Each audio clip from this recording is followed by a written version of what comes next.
CPM-ന്റെ polit bureau അംഗവുമായിട്ടുള്ള സഖാവ് പിണറായി വിജയൻ ഉദ്ഘാടനം ചെയ്യും. ഈ തെരഞ്ഞെടുപ്പ് നമ്മുടെ രാജ്യം, ഇന്ത്യ രാജ്യം, അതിൻ്റെ പൈതൃകവും അതിൻ്റെ മതേതരത്വവും അതിൻ്റെ വൈവിധ്യവും എല്ലാം നിലനിൽക്കണമോ എന്ന് ചോദിക്കുന്ന ഏറ്റവും നിർണായകമായ തെരഞ്ഞെടുപ്പിലേക്കാണ് നമ്മുടെ രാജ്യം കടന്നു പോകുന്നത്. കഴിഞ്ഞ 10 വർഷക്കാലമായി രാജ്യം ഭരിച്ചുകൊണ്ടിരിക്കുന്ന നരേന്ദ്രമോദിയുടെ ഗവൺമെൻറ് ഈ രാജ്യത്തിൻ്റെ മതേതരത്വവും ഇതിൻ്റെ സാഹോദര്യവും ഇതിൻ്റെ നാനാത്വ ഏകത്വവും ഇതിൻ്റെ പൈതൃകവും എല്ലാം തകർത്തെറിയുക മാത്രമല്ല, ഈ രാജ്യത്തെ ഒരു മതരാജ്യമാക്കി മാറ്റുന്നതിന് വേണ്ടിയിട്ടുള്ള വലിയ പരിശ്രമങ്ങളാണ് നടത്തിക്കൊണ്ടിരിക്കുന്നത്. കഴിഞ്ഞ കാലങ്ങളിൽ തങ്ങൾക്കെതിരെ നിൽക്കുന്ന മാധ്യമപ്രവർത്തകരായിരുന്നാലും സാംസ്കാരിക പ്രവർത്തകരായിരുന്നാലും അവരെല്ലാം ഭീഷണിപ്പെടുത്തുകയും കൊലപ്പെടുത്തുകയും ന്യൂനപക്ഷ വിഭാഗങ്ങളെ അവർ ഈ രാജ്യത്ത് ജീവിക്കേണ്ടവരല്ല, ഈ രാജ്യമെന്ന് പറയുന്നത് അത് ഹൈന്ദവന്റെ രാജ്യമാണ്, ഈ രാജ്യമെന്ന് പറയുന്നത് സവർണ ഹൈന്ദവന്റെ ബ്രാഹ്മണന്റെ രാജ്യമാണ് എന്ന് ഉറക്കെ പ്രഖ്യാപിച്ചുകൊണ്ട് നൂറുകണക്കിന് വരുന്ന നിരപരാധികളെയാണ് ഈ രാജ്യത്തിൻ്റെ വിവിധ മേഖലകളിൽ കൊന്നൊടുക്കിയത്. മുഹമ്മദ് അഖിലേക്കും ജുനൈദും സഖാവ് ഗോവിന്ദ് പൻസരയും കൽബുർഗിയും ഉൾപ്പെടെയുള്ള ഈ ഭരണകൂടത്തിനെതിരെ പ്രതികരിക്കുന്ന, ഈ ഭരണകൂടത്തിനെതിരെ എഴുതുന്ന സാംസ്കാരിക പ്രവർത്തകരെയും രാഷ്ട്രീയ പ്രവർത്തകരെയും എല്ലാം കൊലപ്പെടുത്തുന്ന രീതിയിലേക്ക് ഈ നാടിനെ കൊണ്ടെത്തിച്ചു. ഗോവധത്തിന്റെ പേരിൽ, കേവലം പശുവിന്റെ പേരിൽ 56 പേരെയാണ് രാജ്യത്തിന്റെ വിവിധ മേഖലകളിൽ കൊലപ്പെടുത്തിയത്.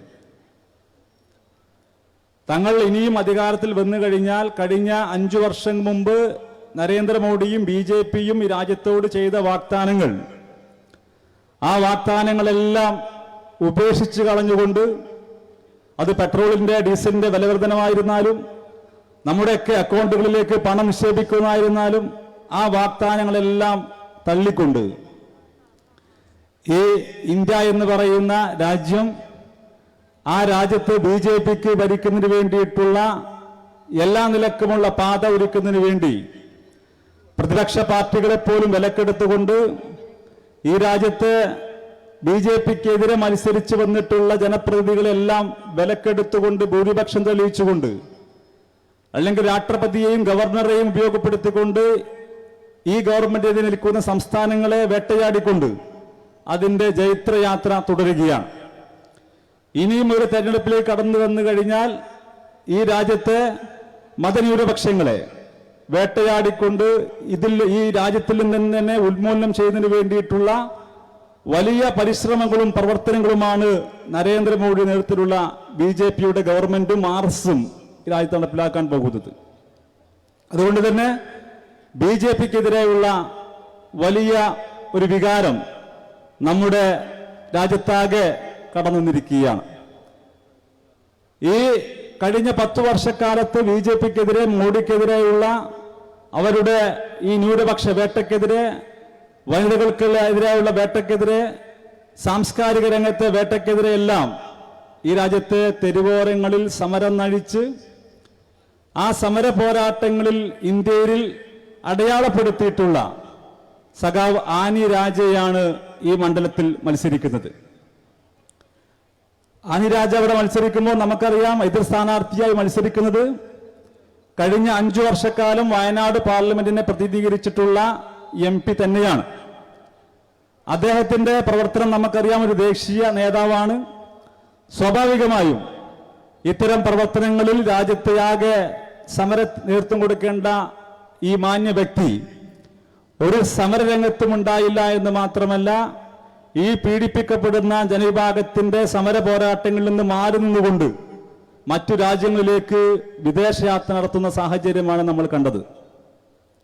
ഈ മണ്ഡലത്തിലാണെങ്കിൽ കഴിഞ്ഞ 5 വർഷക്കാലം ഈ മണ്ഡലത്തിലൂടെ ദൈനംദിന പ്രവർത്തനങ്ങളെല്ലാം തന്നെ, അത് കാർഷിക മേഖലയായിരുന്നാലും നഞ്ചങ്കോട് റെയിൽവേ പാതയായിരുന്നാലും വന്യമൃഗശല്യമായിരുന്നാലും ഒരു രംഗത്തും തൻ്റെ പ്രാതിനിധ്യം ഉറപ്പിക്കാതെ കേവലം 10 പ്രാവശ്യം അല്ലെങ്കിൽ 11 പ്രാവശ്യം മാത്രം ഈ 5 കൊല്ലത്തിനിടക്ക് ഈ മണ്ഡലത്തിൽ കടന്നുപോയിട്ടുള്ള ഒരു MP-യെ ഇനി ആ MP വേണോ എന്ന ചോദ്യം നാടാകെ ഏറ്റെടുത്തിരിക്കുകയാണ്.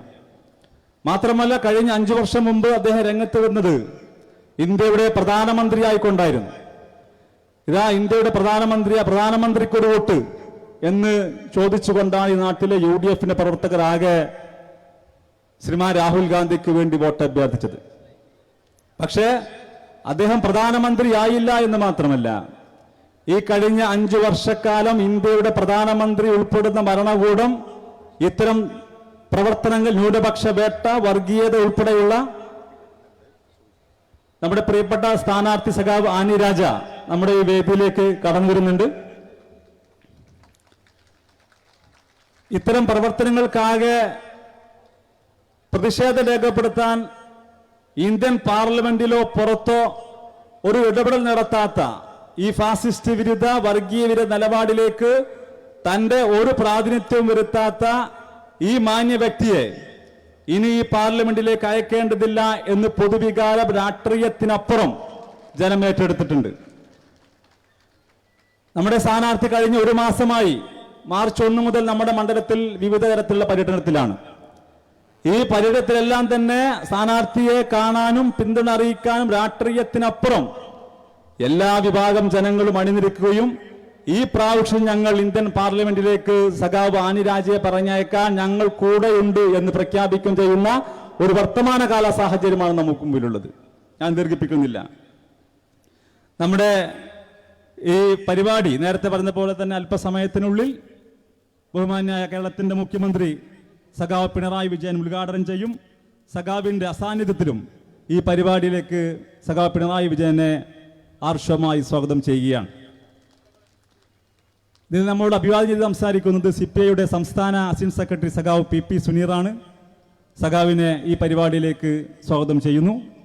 ഈ പരിപാടിയിൽ പങ്കെടുക്കാനെത്തുന്ന CPIഎമ്മിന്റെ സംസ്ഥാന സെക്രട്ടേറിയറ്റ് അംഗം സഖാവ് M സ്വരാജ്, CPIഎം മലപ്പുറം ജില്ലാ സെക്രട്ടറി സഖാവ് N മോഹൻദാസ്, വേദിയിലുള്ള CPIയുടെ മലപ്പുറം ജില്ലാ സെക്രട്ടറി സഖാവ് P കൃഷ്ണദാസ് മാസ്റ്റർ, സഖാവ് ജോർജ് K ആന്റണി, വിവിധ രാഷ്ട്രീയ പാർട്ടി നേതാക്കന്മാരായിട്ടുള്ള NCPയുടെ ബ്ലോക്ക് പ്രസിഡന്റ് ശ്രീ പരുന്തൻ നൌഷാദ്, ജനാധിപത്യ കേരള കോൺഗ്രസിന്റെ ജില്ലാ പ്രസിഡന്റ് ശ്രീ വിറ്റാജ്, ജനറൽ എസിന്റെ രാജ്യമോഹനൻ, കേരള കോൺഗ്രസ് M നിയോജകമണ്ഡലം പ്രസിഡന്റ് ശ്രീ പൊന്നച്ചൻ, INL നേതാവ് ശ്രീ പറാട്ടി കുഞ്ഞാൻ ഉൾപ്പെടെയുള്ള വിവിധ LDF പാർട്ടിയുടെ നേതാക്കന്മാർ, അതുപോലെ തന്നെ നമ്മുടെയൊക്കെ ആവേശമായിക്കൊണ്ട് കഴിഞ്ഞ 1 മാസമായി ഈ കേരള കോൺഗ്രസ് ബിയുടെ ജില്ലാ പ്രസിഡന്റ് ശ്രീ പീറ്റർ ഉൾപ്പെടെ ഉള്ള ആളുകൾ കൂടാതെ 1 മാസക്കാലമായി ഈ തെരഞ്ഞെടുപ്പ് പോരാട്ടത്തിൽ കനത്ത വെയിലിനെയൊക്കെ അവഗണിച്ചുകൊണ്ട് നമുക്ക് നേതൃത്വം കൊടുത്തുകൊണ്ടിരിക്കുന്ന പ്രിയപ്പെട്ട നമ്മുടെ സ്ഥാനാർത്ഥി സഖാവ് ആനി രാജയെ ഈ വേദിയിലേക്ക് ഹാർദമായി സ്വാഗതം ചെയ്യുകയാണ്. നഗരസഭാ ചെയർമാൻ ശ്രീ മാട്ടുമ്മൽ സലീം, ജില്ലാ പഞ്ചായത്ത് അംഗം ശ്രീ സൊറാണ ജോയ്, നിലമ്പൂർ നഗരസഭയുടെ വൈസ് ചെയർപേഴ്സൺ ശ്രീമതി അരുമ ജയകൃഷ്ണൻ ഉൾപ്പെടെയുള്ള മുഴുവൻ ജനപ്രതിനിധികൾ, പ്രിയപ്പെട്ട മാധ്യമ സുഹൃത്തുക്കൾ, ഈ പ്രതികൂല കാലാവസ്ഥയിലും വളരെ നേരത്തെ തന്നെ ഇവിടെ എത്തിയിട്ടുള്ള പ്രിയപ്പെട്ട മുഴുവൻ സഖാക്കളെയും സുഹൃത്തുക്കളെയും പ്രിയപ്പെട്ട നാട്ടുകാരെയും ഈ പരിപാടിയിലേക്ക് സ്വാഗതം ചെയ്തുകൊണ്ട് ഈ യോഗം നിയന്ത്രിക്കുന്നതിന് വേണ്ടി സഖാവ് E പത്മാഷനോട് അഭ്യർത്ഥിക്കുകയാണ്.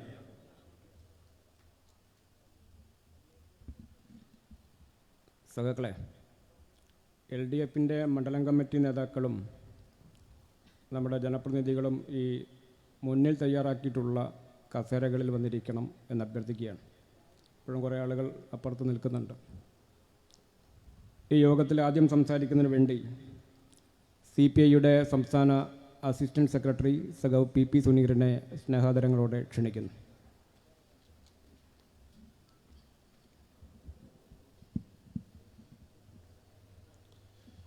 സമ്മേളനത്തിൻ്റെ പ്രിയമുള്ള അധ്യക്ഷൻ സഖാവ് E പത്മാക്ഷൻ, വേദിയിലുള്ള വയനാട് പാർലമെൻറ്റ് മണ്ഡലത്തിൽ ഒരു പുതിയ രാഷ്ട്രീയ ചരിത്രം കുറിക്കുന്നതിന് വേണ്ടി ഇടതുപക്ഷ ജനാധിപത്യ മുന്നണിയുടെ ഈ അഭിമാന പോരാട്ടം നയിക്കുന്ന പ്രിയപ്പെട്ട സ്ഥാനാർത്ഥി സഖാവ് ആനി രാജ, LDFന്റെ വിവിധ ഘടകകക്ഷികളുടെ പ്രിയപ്പെട്ട നേതാക്കന്മാരെ, സമ്മേളനത്തിന് വേണ്ടി എത്തിച്ചേർന്ന മാധ്യമ സുഹൃത്തുക്കളെ, പ്രിയപ്പെട്ട സഖാക്കളെ, സുഹൃത്തുക്കളെ, നാട്ടുകാരെ, ഏതാനും നിമിഷങ്ങൾക്കകം നമ്മളെല്ലാം ആകാംക്ഷയോടെ കാത്തിരിക്കുന്ന കേരളത്തിൻ്റെ പ്രിയപ്പെട്ട മുഖ്യമന്ത്രി സഖാവ് പിണറായി വിജയൻ ഈ വേദിയിൽ എത്തിച്ചേരും. അതിനു മുമ്പായി നമ്മുടെ പ്രിയപ്പെട്ട സ്ഥാനാർത്ഥിയും നിങ്ങളോട് അഭ്യർത്ഥിച്ചുകൊണ്ട് സംസാരിക്കും. അതൊരു സുദീർഘമായ ഒരു പ്രസംഗത്തിന് ഞാൻ മുതിരുന്നില്ല. 2024 ലോകത്ത് ഏതാണ്ട് 74ഓളം വരുന്ന ലോകരാജ്യങ്ങളിലായി ഏതാണ്ട് 400 കോടിയിൽ വരുന്ന ജനങ്ങൾ വോട്ട് രേഖപ്പെടുത്തുന്ന വർഷമാണ് 2024. ആ നിർണായകമായ വോട്ടെടുപ്പിൽ നമ്മുടെ രാജ്യത്തും 18ാമത് ലോകസഭയിലേക്കുള്ള ഏറ്റവും പ്രാധാന്യമേറിയ ഒരു തെരഞ്ഞെടുപ്പിനെയാണ് നമ്മൾ അഭിമുഖീകരിക്കുന്നത്. ഗ്രാമപഞ്ചായത്തിലൊരു തെരഞ്ഞെടുപ്പാണെങ്കിലും മറ്റേത് തെരഞ്ഞെടുപ്പുകളാണെങ്കിലും നമ്മളെല്ലാം തന്നെ പൊതുപ്രവർത്തകരായ ആളുകളെല്ലാം തന്നെ സംസാരിക്കുമ്പോൾ ആദ്യമേ നമ്മൾ പറയുന്നത് ഈ തെരഞ്ഞെടുപ്പ് ഏറ്റവും പ്രധാനപ്പെട്ടതാണ് എന്നാണ്. ഓരോ തെരഞ്ഞെടുപ്പിനും അതിൻ്റേതായ പ്രാധാന്യവുമുണ്ട്, നമ്മളതിനെ കുറച്ച് കാണുന്നില്ല. എന്നാൽ എന്താണ് 18ാമത് ലോക്സഭാ തെരഞ്ഞെടുപ്പിൻ്റെ ഏറ്റവും പ്രധാനപ്പെട്ട ഉത്തരവാദിത്വമെന്ന് ഈ രാജ്യത്തെ ജനങ്ങളെ ആവർത്തിച്ച് ഇടതുപക്ഷ ജനാധിപത്യ പ്രസ്ഥാനങ്ങൾ, രാജ്യത്തെ ദേശീയ മതേതര പ്രസ്ഥാനങ്ങൾ ഓർമ്മപ്പെടുത്തിക്കൊണ്ടിരിക്കുകയാണ്. കഴിഞ്ഞ 10 വർഷക്കാലത്തെ ദുരനുഭവം എന്താണ് ഇന്ത്യയിലെന്ന് ഇന്ത്യ രാജ്യത്തെ ഒരു പ്രതിപക്ഷ പാർട്ടികൾ എന്നുള്ള നിലയിൽ ഇടതുപക്ഷ പാർട്ടികൾ പറയുന്നതിനെ രാജ്യത്തെ ജനങ്ങൾ മുഖവിലേക്ക് എടുക്കണം എന്ന് നമ്മൾ ശക്തമായി ആവശ്യപ്പെടുന്നില്ല. എന്നാൽ ലോകരാജ്യങ്ങൾ നമ്മുടെ രാജ്യത്തെ എങ്ങനെയാണ് വിലയിരുത്തുന്നത്? ഇക്കഴിഞ്ഞ 2-3 ദിവസങ്ങളിലായി ലോകത്തിലെ ഏറ്റവും പ്രധാനപ്പെട്ട രാജ്യങ്ങൾ, ജർമ്മനിയും അമേരിക്കയും ഉൾപ്പെടെയുള്ള രാജ്യങ്ങൾ നമ്മുടെ രാജ്യത്തെ ഗവൺമെൻറ്റിനെ കുറിച്ച് പറഞ്ഞ അഭിപ്രായങ്ങൾ എന്താണ്? ലോകത്തെ ഏറ്റവും കൂടുതൽ ജനാധിപത്യ രാഷ്ട്രങ്ങളെ, അംഗരാഷ്ട്രങ്ങൾ ഉൾക്കൊള്ളുന്ന ഐക്യരാഷ്ട്രസഭ പോലെയുള്ള സംഘടനകൾ ഇന്ത്യ രാജ്യത്തെ ഗവൺമെൻറ്റിനെ കുറിച്ച് എന്താണ് വർഷങ്ങളായി പറഞ്ഞുകൊണ്ടിരിക്കുന്നത്? കേവലം തെരഞ്ഞെടുപ്പ് പൊതുയോഗങ്ങളിൽ ഇടതുപക്ഷ ജനാധിപത്യ മുന്നണിയുടെ അല്ലെങ്കിൽ ഇന്ത്യ രാജ്യത്തെ പ്രതിപക്ഷ പാർട്ടികളുടെ കേവല രാഷ്ട്രീയ ആരോപണമാണോ ഈ ഗവൺമെൻറ് വിലയിരുത്തിക്കൊണ്ട് ഇത്തരം അഭിപ്രായ പ്രകടനങ്ങൾ വരുന്നത്? സ്വാതന്ത്ര്യാനന്തരം ഇന്ത്യ കണ്ട ഏറ്റവും ഭയാനകമായ, ഏറ്റവും ആശങ്കാജനകമായ ഒരു സാഹചര്യത്തിലൂടെ ഈ രാജ്യത്തെ ജനങ്ങൾ കടന്നു പോകുന്നു എന്ന് ഐക്യരാഷ്ട്രസഭ പോലെയുള്ള ഏറ്റവും പരമപ്രധാനമായ ലോകത്തെ ഏറ്റവും കൂടുതൽ രാജ്യങ്ങളെ, അംഗരാജ്യങ്ങളെ ഉൾക്കൊള്ളുന്ന അത്തരം ലോകവേദികൾ പോലും അതിൻ്റെ ഔദ്യോഗികമായ രാഷ്ട്രീയ പ്രമേയത്തിൽ നമ്മുടെ രാജ്യത്തെക്കുറിച്ച് വിലയിരുത്തുന്നത് അങ്ങേയറ്റം നിർഭാഗ്യവശാൽ നിസ്സഹായരായി നോക്കി നിൽക്കേണ്ട ഒരു സാഹചര്യത്തിലാണ് നമ്മുടെ രാജ്യത്തെ 140 കോടിയോളം വരുന്ന ജനങ്ങൾ. അപമാനഭാരത്താൽ ലോക ജനാധിപത്യ രാജ്യങ്ങളുടെ മുമ്പാകെ ശിരസ് കുനിച്ചു നിൽക്കുന്നൊരു രാജ്യമായി നമ്മൾ മാറി. ഈ രാജ്യത്ത് മറ്റെതിനേക്കാൾ പരമപ്രധാനമായി നമ്മുടെ രാജ്യത്തിൻ്റെ ഭരണഘടനയിൽ വിശ്വാസമർപ്പിച്ച് ജീവിക്കുന്ന ജനങ്ങളെ സംബന്ധിച്ചിടത്തോളം ആ ഭരണഘടനയെ സംരക്ഷിക്കാൻ ഓരോ ദിവസവും അവരുടെ വിലപ്പെട്ട ജീവനും ജനാധിപത്യ അവകാശങ്ങളും മനുഷ്യാവകാശങ്ങളും പണയപ്പെടുത്തിക്കൊണ്ട് ഈ രാജ്യത്ത് പോരാടേണ്ട സാഹചര്യമാണ് ഓരോ ദിവസവും കടന്നു വന്നുകൊണ്ടിരിക്കുന്നത്. ഞാനതിൻ്റെ മുഴുവൻ അവകാശങ്ങളോട് വിശദീകരിക്കേണ്ടതില്ല. ഓരോ ദിവസവും ആവർത്തിച്ച് എത്രയോ മുഖ്യമന്ത്രിമാരെ ജയിലിലടക്കുന്ന, പ്രതിപക്ഷ പാർട്ടി നേതാക്കന്മാരെ ജയിലിലടക്കുന്ന, രാഷ്ട്രീയമായി ആരോപണം ഉന്നയിച്ചാൽ 24 മണിക്കൂറിനകം കേന്ദ്ര അന്വേഷണ ഏജൻസികളെ വീടുകളിലേക്ക് പറഞ്ഞയക്കുന്ന ഒരു സാഹചര്യം ഇതിനു മുമ്പ് നമ്മുടെ രാജ്യത്ത് കണ്ടിട്ടുണ്ടോ? എന്തെല്ലാം ആരോപണങ്ങളാണ് അവർ ഉന്നയിക്കുന്നത്? ഈ പ്രധാനപ്പെട്ട പ്രതിപക്ഷ പാർട്ടികളുടെ നേതാക്കന്മാരെയും ഭരണാധികാരികളെയും ജനാധിപത്യ വിരുദ്ധമായി, നിയമവിരുദ്ധമായി കൈകാര്യം ചെയ്യാൻ എന്തെങ്കിലും ഒരു മടി ഈ രാജ്യത്തെ ഗവൺമെൻറ്റിനുണ്ടോ? കേട്ടുകേൾവിയില്ലാത്ത രീതിയിലുള്ള നടപടികളാണ് ഓരോ ദിവസവും നമ്മുടെ രാജ്യത്തുണ്ടാകുന്നത്. സമയമെടുത്ത് വിശദീകരിക്കേണ്ടതുണ്ട് എന്നെനിക്ക് തോന്നുന്നില്ല. അത്രമാത്രം ഇന്നുവരെ കേട്ടുകേൾവിയില്ലാത്ത രീതിയിൽ, ഒരുപക്ഷെ സ്വാതന്ത്ര്യാനന്തര ഇന്ത്യയുടെ ചരിത്രത്തിൽ ഇനി ഒരിക്കലും ഉണ്ടാകരുത് എന്നാഗ്രഹിക്കുന്ന 10 വർഷങ്ങളാണ് നമ്മുടെ രാജ്യത്ത് കടന്നുപോയത്. ഈ ദുർഭരണം അവസാനിപ്പിക്കുക എന്നുള്ളത് മതേതര ജനാധിപത്യ ഇന്ത്യ നിലനിൽക്കണമെന്ന് ആഗ്രഹിക്കുന്ന മുഴുവൻ മനുഷ്യരെയും ആവശ്യമാണ്. എങ്ങനെയെങ്കിലും നാളെ ഭരണാധികാരത്തിൽ കയറി വരണം എന്ന് ചിന്തിക്കുന്ന ആളുകളുടെ കൂട്ടത്തിലല്ല ഇടതുപക്ഷ ജനാധിപത്യ പ്രസ്ഥാനങ്ങൾ. നരേന്ദ്രമോദി മാറി ആര് പ്രധാനമന്ത്രിയാകും എന്ന ചോദ്യമല്ല നമ്മൾ ചോദിക്കുന്നത്. ആ ചോദ്യത്തിനുള്ള ഉത്തരമല്ല എത്ര മന്ത്രിസ്ഥാനം കിട്ടും, എത്ര അധികാരസ്ഥാനങ്ങൾ കിട്ടും എന്ന ചോദ്യമല്ല ഇടതുപക്ഷ പ്രസ്ഥാനങ്ങൾ ചോദിക്കുന്നത്. നമ്മൾ അഭിമാനത്തോടു കൂടി പറയുന്നത് 98 മുതൽ 2004 വരെ ഏതാണ്ട് 6 വർഷക്കാലം ഇന്ത്യ ഭരിച്ച ആദ്യ BJPയുടെ ഗവൺമെൻറ്റിനെ, അടൽ ബിഹാരി വാജ്പേയിയുടെ ഗവൺമെൻറ്റിനെ ആരാണ് അധികാരത്തിൽ നിന്ന് മാറ്റിയത്? ഇവിടെ ഊറ്റം കൊള്ളുന്ന ഈ വയനാട് പാർലമെൻറ്റ് മണ്ഡലത്തിൽ നിന്ന് മത്സരിക്കുന്ന കോൺഗ്രസിൻ്റെ ദേശീയ നേതാക്കന്മാരുൾപ്പെടെയുള്ള ആളുകൾ ഈ രാജ്യത്തെ ജനങ്ങളോട് പറയണം, കോൺഗ്രസിൻ്റെ കഴിവുകൊണ്ടും കരുത്തുകൊണ്ടുമല്ല 2004 തെരഞ്ഞെടുപ്പിൽ BJP ഗവൺമെൻറ്റിനെ അധികാരത്തിൽ നിന്ന് മാറ്റിയത്. 145 സീറ്റ് മാത്രമുണ്ടായിരുന്ന ഇന്ത്യൻ നാഷണൽ കോൺഗ്രസിനെ വിദൂരത്തായിരുന്ന ഈ രാജ്യത്തിൻ്റെ ഭരണാധികാരത്തിലേക്ക് എങ്ങനെയാണ് ഇന്ത്യയിൽ ഇടതുപക്ഷ പ്രസ്ഥാനങ്ങൾ കൈപിടിച്ചു കൊണ്ടുവന്നത്? അന്ന് ഇന്ത്യ രാജ്യത്ത് ഉയർന്നു വന്ന ഏറ്റവും പ്രധാനപ്പെട്ട ചർച്ച എന്തായിരുന്നു? സോണിയാഗാന്ധി കോൺഗ്രസിൻ്റെ നേതാവായി ഇന്ത്യ രാജ്യത്തിൻ്റെ പ്രധാനമന്ത്രിയാകാൻ പാടില്ല എന്ന് കോൺഗ്രസ് നേതാക്കന്മാർ പോലും ശക്തമായി വാദിച്ചപ്പോൾ ഇന്ത്യ രാജ്യത്ത് ഒരു ഗവൺമെന്റ് ഉണ്ടാക്കാൻ സോണിയാഗാന്ധിയെ ക്ഷണിക്കണമെന്ന് ആദ്യമായി ആവശ്യപ്പെട്ടത് ഹർകിഷൻ സിംഗ് സുർജിത്തും AB വർധാനും പോലെയുള്ള ഇടതുപക്ഷ കമ്മ്യൂണിസ്റ്റ് പാർട്ടികളുടെ നേതാക്കന്മാരാണ് രാഷ്ട്രപതിക്ക് കത്ത് കൊടുത്തുകൊണ്ട് ആ ആവശ്യം ഇന്ത്യയിൽ ആദ്യം ഉന്നയിച്ചത്. കോൺഗ്രസ്സുകാർ മറന്നുപോയാലും ഈ ചരിത്രമൊന്നും ഇന്ത്യയിലെ സാധാരണക്കാരായ മനുഷ്യർ അത്ര പെട്ടെന്ന് മറക്കും എന്ന് ഞങ്ങൾ കരുതുന്നില്ല. കോൺഗ്രസ്സുകാർ പോലും മടിച്ചു നിന്ന സന്ദർഭത്തിലാണ് സോണിയാഗാന്ധിയെ പ്രധാനമന്ത്രിയാക്കണമെന്ന് ആവശ്യപ്പെട്ടുകൊണ്ട് കത്ത് കൊടുക്കാൻ കമ്മ്യൂണിസ്റ്റ് പാർട്ടികൾ തീരുമാനിക്കുന്നത്. അതിനുശേഷമാണ് കോൺഗ്രസിന്റെ ഗവൺമെന്റ് മൻമോഹൻ സിംഗ് നേതൃത്വത്തിൽ ഇന്ത്യ രാജ്യത്ത് 10 വർഷത്തെ അധികാരത്തിലിരുന്നത്. ആ 10 വർഷക്കാലത്തെ കുറിച്ച് കൂടി വിശദീകരിക്കേണ്ടതില്ല. എന്തുകൊണ്ടാണ് ഗവൺമെന്റ് പോകുന്ന സാഹചര്യം ഉണ്ടായത്? ഇപ്പൊ 2014 മുതൽ ഒരു എതിരാളി പോലും ഇല്ലാത്ത രീതിയിലേക്ക് മുഖ്യ പ്രതിപക്ഷ പാർട്ടിയാകാനുള്ള അവസരം പോലും ഇന്ത്യയിലെ ജനങ്ങൾ നിഷേധിക്കുന്ന സാഹചര്യത്തിലേക്ക് എങ്ങനെയാണ് കോൺഗ്രസ് കടന്നുപോയത്? നിങ്ങളുടെ 2ാം UPA ഗവൺമെന്റ് ഭരണമാണ്. നരേന്ദ്രമോദിക്ക് വെറുതെ കിട്ടിയതല്ല ഈ ഭരണം. നരേന്ദ്രമോദിക്ക് ഇങ്ങനെ ഭരിച്ചു മുന്നോട്ട് പോകാൻ കഴിയാവുന്ന രീതിയിലേക്ക് ഇന്ത്യൻ രാഷ്ട്രീയത്തെ മാറ്റിയെടുത്തതിൽ മൻമോഹൻ സിംഗിന്റെ 2ാം ഗവൺമെന്റ് ഉത്തരവാദിത്വവും പങ്കും ഒട്ടും ചെറുതല്ല എന്ന് കോൺഗ്രസ്സുകാർ അംഗീകരിച്ചില്ലെങ്കിലും ഇന്ന് രാജ്യത്തെ ജനങ്ങൾ അംഗീകരിക്കുന്നുണ്ട്. ആ 2ാം UPA ഗവൺമെന്റാണ് ഈ കാണുന്ന സാഹചര്യം ഇന്ത്യയിൽ ഉണ്ടാക്കിയത്. ഞാനതിനൊന്നും വിശദാംശങ്ങളിലേക്ക് പോകുന്നില്ല. അതിനുശേഷമുള്ള സാഹചര്യം എന്താണ്? ഇപ്പോൾ ഈ തെരഞ്ഞെടുപ്പ് വരുമ്പോൾ ഈ 18ാമത് ലോക്സഭയിലേക്ക് തെരഞ്ഞെടുപ്പ് പ്രഖ്യാപിക്കുന്നതിന് മുമ്പ് തന്നെ ഇന്ത്യയിലെ മതേതര പാർട്ടികളെ, ജനാധിപത്യ പാർട്ടികളെ കൂട്ടുചേർത്തുകൊണ്ട് ഒരു ശക്തമായ മുന്നണി രൂപീകരിക്കണം എന്നാവശ്യപ്പെട്ടതാരാണ്? ഇടതുപക്ഷ പാർട്ടികളാണ് അതിന് മുൻകൈ എടുത്തത്. കോൺഗ്രസിനെ ഒപ്പം കൂട്ടാൻ തയ്യാറില്ലാത്ത പാർട്ടികളെ പോലും സമ്മർദ്ദമുണ്ടാക്കി അവരെ ഒപ്പം ചേർത്ത് നിർത്തിക്കൊണ്ട് 28ഓളം വരുന്ന പാർട്ടികൾ ഉൾപ്പെടുത്തി ഒരു മുന്നണി ഉണ്ടാക്കാൻ ചെറുതെങ്കിലും ഇടതുപക്ഷം വലിയ ശക്തിയാണ് ഇന്ത്യയിലെന്നൊന്നും ഞങ്ങൾ അവകാശപ്പെടുന്നില്ല. പക്ഷേ എല്ലാ കാലത്തും അടിയുറച്ച ഈ രാജ്യത്തിന്റെ താല്പര്യങ്ങൾ മാത്രം സംരക്ഷിക്കുന്ന ആദർശാധിഷ്ഠിതമായ രാഷ്ട്രീയ നിലപാട് എല്ലാ കാലത്തും ഉയർത്തിപ്പിടിച്ചവരാണ് ഇന്ത്യയിലെ ഇടതുപക്ഷങ്ങൾ. പാർലമെന്റിലെ അംഗസംഖ്യയേക്കാൾ കൂടുതൽ രാഷ്ട്രീയ രംഗത്ത് ജനങ്ങൾ ശ്രദ്ധിക്കുന്ന, ജനങ്ങളെ സ്വാധീനിക്കാൻ കഴിയാവുന്ന രാഷ്ട്രീയ നിലപാടുകൾ കൊണ്ട് വ്യത്യസ്തതയാർന്ന ഇടതുപക്ഷ ജനാധിപത്യ പ്രസ്ഥാനങ്ങളുടെ തീരുമാനങ്ങൾക്ക്, നയങ്ങൾക്ക് ഇന്ത്യൻ രാഷ്ട്രീയത്തെ സ്വാധീനിക്കാൻ കഴിഞ്ഞ കാലങ്ങളിൽ സാധിച്ചിട്ടുണ്ടെങ്കിൽ തീർച്ചയായും വീണ്ടും അതിനുള്ള അവസരം ഈ രാജ്യത്തുണ്ടാകും. ആ പ്രതിപക്ഷ പാർട്ടികളെ കൂട്ടുചേർത്തുകൊണ്ട് എന്തായിരുന്നു കോൺഗ്രസ് ചെയ്യേണ്ടിയിരുന്നത്? കോൺഗ്രസ് എന്താണ് ചെയ്തത്? സ്വന്തം താല്പര്യങ്ങൾ സംരക്ഷിക്കുന്നതിന് വേണ്ടി ഒരു ദേശീയ നേതാവ് എന്ന് വയനാട്ടിൽ മത്സരിക്കുന്നതിന് ഞങ്ങളെതിരല്ല. രാഹുൽ ഗാന്ധിക്ക് ഒരുപക്ഷെ ജയിക്കാൻ സാധ്യതയുള്ള സീറ്റുകൾ ഇന്ത്യയിലില്ലെങ്കിൽ അങ്ങനെ ഒരു നിസ്സഹായ അവസ്ഥയിലാണ് കോൺഗ്രസ് എങ്കിൽ അത് ജനങ്ങളോട് തുറന്നു പറയണം. എന്നാൽ കോൺഗ്രസ് എന്താണ് നിലപാട് സ്വീകരിക്കുന്നത്? കോൺഗ്രസ് ഈ തെരഞ്ഞെടുപ്പിൽ എടുക്കേണ്ട രാഷ്ട്രീയ നിലപാട് എന്തായിരുന്നു? രാഹുൽ ഗാന്ധി എങ്ങനെയെങ്കിലും പാർലമെന്റിൽ എത്തുക എന്നുള്ളതാണോ ഏറ്റവും പ്രധാനപ്പെട്ട കാര്യം കോൺഗ്രസിനെ സംബന്ധിച്ച്? AICCയുടെ പ്രസിഡന്റും AICCയുടെ ജനറൽ സെക്രട്ടറിയും ഈ കേരളത്തിൽ വന്ന് മത്സരിക്കുമ്പോൾ എന്ത് സന്ദേശമാണ് ഈ തെരഞ്ഞെടുപ്പിൽ കോൺഗ്രസ് നൽകുന്നത്? ആ തെരഞ്ഞെടുപ്പിലേക്ക് വരുന്നതിന് മുമ്പ് രാഹുൽ ഗാന്ധിയോടും കോൺഗ്രസിനോടും ഞങ്ങൾ ചോദിക്കുന്നത്, കോൺഗ്രസിന്റെ കുത്തക സീറ്റായിരുന്ന നെഹ്റു കുടുംബത്തിന്റെ കുത്തക സീറ്റായിരുന്ന അമേഠിയിൽ എന്താണ് സംഭവിച്ചത്? രാജീവ് ഗാന്ധിയും അതിനു മുമ്പ് കോൺഗ്രസിന്റെ നേതാക്കന്മാർ സഞ്ജയ് ഗാന്ധിയും ഉൾപ്പെടെ സോണിയാഗാന്ധി അടക്കമുള്ള എല്ലാ നേതാക്കന്മാരും ജയിച്ച സീറ്റാണല്ലോ അമേഠി. 19 വർഷക്കാലം നിങ്ങളുടെ കുത്തക മണ്ഡലമായിരുന്ന അമേഠിയിൽ എന്തുകൊണ്ട് 50,000-ലേറെ വോട്ടിന് ഇദ്ദേഹം പരാജയപ്പെടുന്ന സാഹചര്യമുണ്ടായി? 5 വർഷക്കാലം കൊണ്ട് അമേഠിയിലെ ജനങ്ങൾക്ക് 37% നിരക്ഷരരായ അമേഠിയിലെ വോട്ടർമാർക്ക് ഇനി ഇവിടെ വേണ്ട എന്ന് പ്രഖ്യാപിക്കേണ്ട സാഹചര്യമുണ്ടായെങ്കിൽ 100% സാക്ഷരരായ വയനാട്ടിലെ വോട്ടർമാർക്ക് 5 വർഷം പോലും വേണ്ടിവരികയില്ല ഇദ്ദേഹത്തെ നിഷേധിക്കാനെന്ന് ഈ തെരഞ്ഞെടുപ്പ് തെളിയിക്കുമെന്ന് അഭിമാനത്തോടു കൂടി നമുക്ക് പറയാൻ കഴിയും. എന്തുകൊണ്ടാണ് അമേഠിയിലെ ജനങ്ങൾ കൈയൊഴിഞ്ഞത്?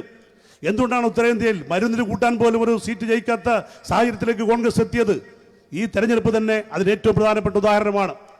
ഈ 2024 നിർണായകമായ തെരഞ്ഞെടുപ്പിൽ ഇന്ത്യ രാജ്യത്തെ പ്രതിപക്ഷ പാർട്ടികളെ, മതേതര പാർട്ടികളെ, ജനാധിപത്യ പാർട്ടികളെ കൂട്ടുചേർത്തുകൊണ്ട് ഇന്ത്യ രാജ്യത്തുടനീളം ഈ തെരഞ്ഞെടുപ്പ് പ്രചരണങ്ങൾക്ക്, ഈ പോരാട്ടങ്ങൾക്ക് നേതൃത്വം കൊടുക്കേണ്ട രാഹുൽ ഗാന്ധി അദ്ദേഹത്തിന് എങ്ങനെയെങ്കിലും ഒന്ന് പാർലമെന്റിൽ കടന്നുകൂടിയാൽ മതി. ഈ ഒരൊറ്റ ലക്ഷ്യം മാത്രമല്ലാതെ എന്താണ് ഈ തെരഞ്ഞെടുപ്പിൽ കോൺഗ്രസ് ലക്ഷ്യം വെക്കുന്നത്? കഴിഞ്ഞ തെരഞ്ഞെടുപ്പ് സമയത്ത് തന്നെ ഞാൻ പറഞ്ഞു, അന്ന് ഈ കേരളത്തിലെ മാധ്യമങ്ങളും ദേശീയ മാധ്യമങ്ങളും എല്ലാം കൊട്ടിഘോഷിച്ചുകൊണ്ട് പറഞ്ഞത് എന്താണ്? വയനാടിനിതാ ഒരു പ്രധാനമന്ത്രി. ആദ്യമായി നിങ്ങൾക്കൊരവസരം. ഞാൻ അന്നേ പറഞ്ഞു, അങ്കമാലിയുടെ പ്രധാനമന്ത്രി പോലെ ഇത് വയനാടിൻ്റെ പ്രധാനമന്ത്രി അല്ലാതെ മറ്റൊന്നും ആകാൻ പോകുന്നില്ല എന്ന് ഞാൻ പറഞ്ഞപ്പോൾ എന്നെ കളിയാക്കി. ഇപ്പം എന്താ അവസ്ഥ? പ്രധാനമന്ത്രി പോകട്ടെ, പ്രതിപക്ഷ നേതാവായോ? പ്രതിപക്ഷ നേതാവ് ആകണ്ട എന്ന് എന്താണ് ഇന്ത്യയിലെ ജനങ്ങൾ തീരുമാനിച്ചത്? ആ സാഹചര്യത്തെക്കുറിച്ച് ചിന്തിക്കാൻ ബോധമില്ലാത്തവരാണോ വയനാട്ടിലെ വോട്ടർമാർ? കഴിഞ്ഞ പാർലമെന്റ് തെരഞ്ഞെടുപ്പിൽ 19 സീറ്റും UDFന് നൽകി ഈ കേരളത്തിലെ പ്രബുദ്ധരായ വോട്ടർമാർ. എന്നാൽ അന്ന് തന്നെ ആ കയ്യബദ്ധം തിരുത്താൻ വേണ്ടി ഈ പ്രബുദ്ധരായ വോട്ടർമാർ കാത്തിരിക്കുകയാണ്. 19 തെരഞ്ഞെടുപ്പിന്റെ സാഹചര്യമല്ലോ 2021 വന്നപ്പോൾ. 2021 നിയമസഭാ തെരഞ്ഞെടുപ്പിൽ നമ്മൾ എന്താണ് കണ്ടത്? 19 സീറ്റ് ജയിച്ചു കഴിഞ്ഞപ്പോൾ കോൺഗ്രസിന് പിന്നെ മന്ത്രിമാരാകാൻ കുപ്പായിട്ട് നടക്കുന്ന ആളുകളായിരുന്നു. എന്തൊരു തിരക്കായിരുന്നു നിയമസഭാ തെരഞ്ഞെടുപ്പ് വരുമ്പോൾ. അവസാനം പ്രതിപക്ഷ നേതാവിനെ പോലും മാറ്റുന്ന സാഹചര്യത്തിലേക്ക് എങ്ങനെയാണ് കേരളത്തിലെ കോൺഗ്രസ് എത്തിയത്? അതോടെ ദേശീയ രാഷ്ട്രീയ സാഹചര്യങ്ങൾ ചർച്ച ചെയ്യുമ്പോൾ എന്തുകൊണ്ട് ഇന്ത്യയിലെ ജനങ്ങൾ കോൺഗ്രസിനെ കൈയൊഴിഞ്ഞു? ഈ മലപ്പുറം ജില്ലയിലും കേരളത്തിലുമുള്ള ഒരൊറ്റ സാമുദായിക സംഘടനയല്ലാതെ ഇന്ത്യ രാജ്യത്ത് ഒരു ന്യൂനപക്ഷ സാമുദായിക സംഘടനയും ഇന്ത്യൻ നാഷണൽ കോൺഗ്രസിൻ്റെ കൂടെ ഇല്ല. നിങ്ങൾ എവിടെയും തിരഞ്ഞു നോക്ക്. ഒരു കാലത്ത് കോൺഗ്രസിൻ്റെ കുത്തകയായിരുന്ന, കോൺഗ്രസിനെ മാത്രം വോട്ട് ചെയ്ത് വിജയിപ്പിച്ചിരുന്ന ഇന്ത്യ രാജ്യത്തെ ന്യൂനപക്ഷങ്ങൾക്ക് എന്ത് സംഭവിച്ചു? അവരെന്തുകൊണ്ടാണ് ഇന്ത്യൻ നാഷണൽ കോൺഗ്രസിനെ കൈയൊഴിഞ്ഞത്? ഈ തെരഞ്ഞെടുപ്പ് സമയത്ത് വയനാട്ടിലെ പ്രബുദ്ധരായ വോട്ടർമാർ ഈ കാര്യങ്ങളെക്കുറിച്ചാണ് ചിന്തിക്കേണ്ടത്. ഇടതുപക്ഷ ജനാധിപത്യ മുന്നണിയെ സംബന്ധിച്ച് ഞങ്ങൾ ഈ തെരഞ്ഞെടുപ്പിനെ ദേശീയ രാഷ്ട്രീയത്തിലെ ഏറ്റവും പ്രധാനപ്പെട്ട തെരഞ്ഞെടുപ്പായി കാണുന്നു. നിർഭാഗ്യവശാൽ നമ്മുടെ നാട്ടിലെ മാധ്യമ സുഹൃത്തുക്കൾ ഇത് സംസ്ഥാന നിയമസഭയിലേക്കുള്ള തെരഞ്ഞെടുപ്പ് എന്ന രീതിയിൽ ഇതിനെ വ്യാഖ്യാനിക്കാൻ ശ്രമിക്കുന്നു. അവർ പുതിയ അജണ്ട സെറ്റ് ചെയ്യാൻ വേണ്ടി തീരുമാനിക്കുകയാണ്. ഇടതുപക്ഷ ജനാധിപത്യ മുന്നണി ഗവൺമെന്റിനെ വിലയിരുത്തുന്നതിൽ, പരിശോധിക്കുന്നതിൽ ഞങ്ങളെ സംബന്ധിച്ച് യാതൊരു ആശങ്കയുമില്ല. ഇടതുപക്ഷ ജനാധിപത്യ മുന്നണി ഗവൺമെന്റ് പ്രവർത്തനങ്ങൾ വിലയിരുത്തണം. എന്നാൽ ആ പ്രവർത്തനങ്ങൾ വിലയിരുത്താൻ ഈ തെരഞ്ഞെടുപ്പാണോ ഏറ്റവും പ്രധാനപ്പെട്ടത്? ഈ തെരഞ്ഞെടുപ്പ് 10 വർഷക്കാലം ഇന്ത്യ ഭരിച്ച BJP ഗവൺമെന്റ് പ്രവർത്തനങ്ങൾ വിലയിരുത്തണം. ദേശീയ അടിസ്ഥാനത്തിൽ BJPക്ക് ഒരു ബദലുണ്ടാകാൻ യാതൊരു തരത്തിൽ ആശങ്കയുമില്ലാതെ രാത്രി കിടന്നിറങ്ങുമ്പോൾ കോൺഗ്രസും രാവിലെ എണീറ്റാൽ BJPയുമാകുന്ന ആളുകളെ പോലെയുള്ളവരല്ല പാർലമെന്റിലേക്ക് ജയിച്ചു പോകേണ്ടത്. ഇവിടെ KPCC പ്രസിഡന്റിന്റെയും പ്രതിപക്ഷ നേതാവിൻ്റെയും ഒക്കെ BJPയോടുള്ള നിലപാടെന്താണ്?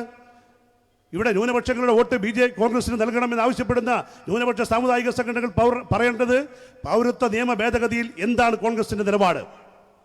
ഇന്ത്യ രാജ്യത്തെ UAPA നിയമം ഭേദഗതി ചെയ്യുമ്പോൾ, NIA നിയമം ഭേദഗതി ചെയ്യുമ്പോൾ, മുത്തലാഖ് നിയമം കൊണ്ടുവരുമ്പോൾ എന്തായിരുന്നു ഇന്ത്യൻ നാഷണൽ കോൺഗ്രസ് ഇന്ത്യൻ പാർലമെന്റിലെടുത്ത നിലപാട്? ഈ രാജ്യത്തെ ന്യൂനപക്ഷങ്ങളെ സംബന്ധിച്ച് ഏറ്റവും പ്രയാസപ്പെടുന്ന, ഏറ്റവും നിർണായകമായ, അവരുടെ ഭാവി ജീവിതം നിർണ്ണയിക്കുന്ന അത്ര സുപ്രധാനമായ വിഷയങ്ങളിലൊന്നും തന്നെ ഇന്ത്യൻ നാഷണൽ കോൺഗ്രസ് ആത്മാർത്ഥമായ നിലപാടുകൾ സ്വീകരിച്ചിട്ടില്ല. ഇടതുപക്ഷ പാർട്ടികൾ BJPക്ക് ഗവൺമെന്റിനെതിരെ വോട്ട് ചെയ്യുമ്പോൾ, മുസ്ലിം ലീഗിന്റെ MP പോലും ഇടതുപക്ഷത്തോടൊപ്പം വോട്ട് ചെയ്യുമ്പോൾ എന്താണ് കോൺഗ്രസിന്റെ MP ഇന്ത്യൻ പാർലമെന്റിൽ എടുത്ത നിലപാട്? NIA നിയമം ഭേദഗതി ചെയ്യുമ്പോൾ കോൺഗ്രസ് MP എന്ത് നിലപാടാണ് സ്വീകരിച്ചത്? മുസ്ലിം ലീഗിന്റെ MP നിലപാട് എന്തായിരുന്നു? ഈ രാജ്യത്തെ ജനങ്ങൾ ഇതൊന്നും മറന്നു പോകാനുള്ള സമയമായിട്ടില്ല. അതുകൊണ്ട് മതന്യൂനപക്ഷങ്ങളെ സംബന്ധിച്ചും മതേതര വിശ്വാസികളെ സംബന്ധിച്ചും മതവിശ്വാസികളെ സംബന്ധിച്ചും എല്ലാം ഈ തെരഞ്ഞെടുപ്പ് ഇന്ത്യ എന്ന നമ്മുടെ ഈ രാജ്യത്തെ അഭിമാനകരമായ ഇന്ത്യയെ നിലനിർത്താൻ വേണ്ടിയുള്ള പോരാട്ടമാണ്. ഞാൻ സൂചിപ്പിച്ചത് സംസ്ഥാന ഗവൺമെന്റും കേന്ദ്ര ഗവൺമെന്റും തമ്മിലുള്ള പ്രശ്നങ്ങൾ നിങ്ങൾക്കറിയാം. ഞാനതിനെല്ലാം കൂടുതൽ വിശദാംശങ്ങളിലേക്ക് കടന്നു പോകുന്നില്ല. ഇടതുപക്ഷ ജനാധിപത്യ മുന്നണി ഗവൺമെന്റിന്റെ കഴിഞ്ഞ 7 വർഷക്കാലത്തെ ഗവൺമെന്റ് ഭരണ നേട്ടങ്ങൾ, എണ്ണിയാൽ തീരാത്ത നേട്ടങ്ങൾ ഈ രാജ്യത്തെ കേരളത്തിലെ ജനങ്ങൾക്ക് നൽകിയ ഗവൺമെന്റാണ് LDF ഗവൺമെന്റ്. കേന്ദ്ര ഗവൺമെന്റ് നിലപാട് എന്താണ്? പൊതുമേഖലാ വ്യവസായ സ്ഥാപനങ്ങൾ ഓരോന്നോരോന്നായി വിറ്റുതുലക്കുന്ന, സ്വകാര്യ മുതലാളിമാർക്ക് തീരെഴുതി കൊടുക്കുന്ന കേന്ദ്ര ഗവൺമെന്റും ആ കേന്ദ്രം വിൽക്കാൻ തീരുമാനിച്ച പൊതുമേഖലാ സ്ഥാപനങ്ങൾ കേരളത്തിന്റെ ഖജാവിൽ നിന്ന് പണം കൊടുത്തു വാങ്ങി അത് സംസ്ഥാനത്തിൻ്റെതൊക്കെ മാറ്റിയ LDF ഗവൺമെന്റ് തമ്മിലുള്ള വ്യത്യാസം പകലും രാത്രിയും പോലെ നിങ്ങൾക്ക് നോക്കിയാൽ കാണാം. വെള്ളൂർ ന്യൂസ് പ്രിന്റ് ഫാക്ടറിയും കാസർഗോഡ് ബെല്ലും പോലെയുള്ള സ്ഥാപനങ്ങൾ കേന്ദ്ര ഗവൺമെന്റ് വിൽക്കാൻ വെച്ചത് വാങ്ങി അഭിമാനകരമായി സംസ്ഥാനത്തിൻ്റെതാക്കി മാറ്റി LDF ഗവൺമെന്റാണ് കേരളത്തിലുള്ളത്. ഞാൻ ദീർഘിപ്പിച്ച് സംസാരിച്ചു പോകുന്നില്ല. നമ്മുടെ പ്രിയപ്പെട്ട മുഖ്യമന്ത്രി, കേരളത്തിലെ ജനങ്ങൾ ആവേശത്തോടുകൂടി അഭിമാനത്തോടുകൂടി ഏറ്റെടുത്ത പ്രിയപ്പെട്ട നേതാവ്, ജനനേതാവ് ഇവിടെ എത്തിക്കഴിഞ്ഞിട്ടുണ്ട്. അദ്ദേഹം കൂടുതൽ കാര്യങ്ങൾ സംസാരിക്കുമെന്നുള്ളതുകൊണ്ട് ഞാൻ മറ്റു വിശദാംശങ്ങളിലേക്കൊന്നും പോകുന്നില്ല. ഇടതുപക്ഷ ജനാധിപത്യ മുന്നണി ഗവൺമെന്റ് പ്രവർത്തനങ്ങൾക്ക് കൂടി അംഗീകാരം നൽകുന്ന ഒന്നായി ഇന്ത്യ എന്ന മതേതര രാജ്യത്തെ നിലനിർത്താൻ വേണ്ടിയുള്ള പോരാട്ടത്തിൽ ആനിരാജയെ വിജയിപ്പിക്കണമെന്ന് മാത്രം അഭ്യർത്ഥിച്ചുകൊണ്ട് ഞാൻ എൻ്റെ എളിയ വാക്കുകൾ അവസാനിപ്പിക്കുന്നു. നിങ്ങൾക്ക് അഭിവാദ്യങ്ങൾ.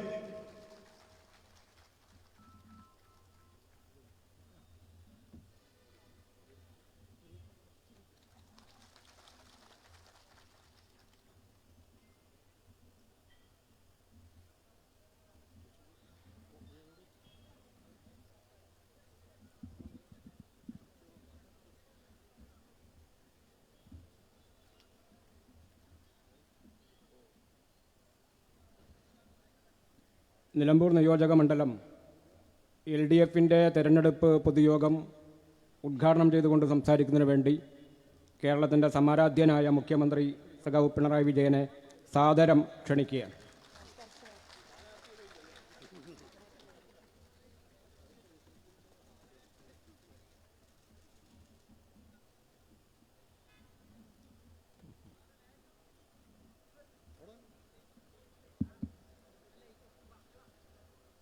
സഖാക്കളെ, സഹോദരി സഹോദരന്മാർ, നമ്മുടെ രാജ്യത്തിൻ്റെ ഭാവിയുടെ കാര്യത്തിൽ ഏറ്റവും പ്രാധാന്യമുള്ള ഒന്നാണ് പാർലമെൻറ്റ് തിരഞ്ഞെടുപ്പ്. ഭാവി ഭാഗതയെ നിർണ്ണയിക്കാനുള്ള തെരഞ്ഞെടുപ്പ്. നേരത്തെ നടന്ന തെരഞ്ഞെടുപ്പുകളിൽ നിന്നെല്ലാം വ്യത്യസ്തമായ പ്രാധാന്യമാണ് ഈ തെരഞ്ഞെടുപ്പിൽ ഉണ്ടായിട്ടുള്ളത്. അതിന് കാരണം നമ്മുടെ രാജ്യത്തിൻ്റെ ഭാവിയെക്കുറിച്ചുള്ള ഉത്കണ്ഠ തന്നെയാണ്. ഇന്ത്യ മതനിരപേക്ഷത അംഗീകരിച്ച രാഷ്ട്രമാണ്. മതനിരപേക്ഷത ഇന്ത്യ അംഗീകരിക്കുമ്പോൾ തന്നെ മതനിരപേക്ഷതയല്ല വേണ്ടത്, മതാധിഷ്ഠിത രാഷ്ട്രമാണ് ആവേണ്ടത് എന്ന വാദക്കാരുണ്ടായിരുന്നു. ഭരണഘടനാ നിർമ്മാണ സഭ വിശദമായി ഈ പ്രശ്നം ചർച്ച ചെയ്തു. അങ്ങനെയാണ് മതനിരപേക്ഷ രാഷ്ട്രമെന്ന നിലയിലേക്ക് എത്തിയത്. ഭരണഘടനാ നിർമ്മാണ സഭയിലുണ്ടായിരുന്ന മുതിർന്ന നേതാക്കളെല്ലാം അക്കാര്യത്തിൽ അഭിപ്രായം രേഖപ്പെടുത്തി. മതനിരപേക്ഷത അംഗീകരിച്ചപ്പോൾ ആ അംഗീകരിച്ച മതനിരപേക്ഷതയെ തള്ളിപ്പറഞ്ഞവർ, ഞങ്ങളിത് അംഗീകരിക്കുന്നില്ല എന്ന് പറഞ്ഞവർ ഇന്ത്യയിലുണ്ടായിരുന്നു. നമ്മുടെ ഭരണഘടന ദേശീയ പ്രസ്ഥാനത്തിൻ്റെ ഭാഗമായി ഉയർന്നു വന്ന ഒട്ടേറെ മൂല്യങ്ങൾ സ്വാംശീകരിച്ച ഒന്നാണ്. എന്നാൽ ആ മൂല്യങ്ങൾ അംഗീകരിക്കാത്ത ഒരു കൂട്ടരും ആ കാലത്തെ ഉണ്ടായിരുന്നു. അതിൻ്റെ ഫലമായി ഭരണഘടനയെ തന്നെ അവർ അംഗീകരിച്ചിരുന്നില്ല. ഇതെല്ലാം RSS ആണ്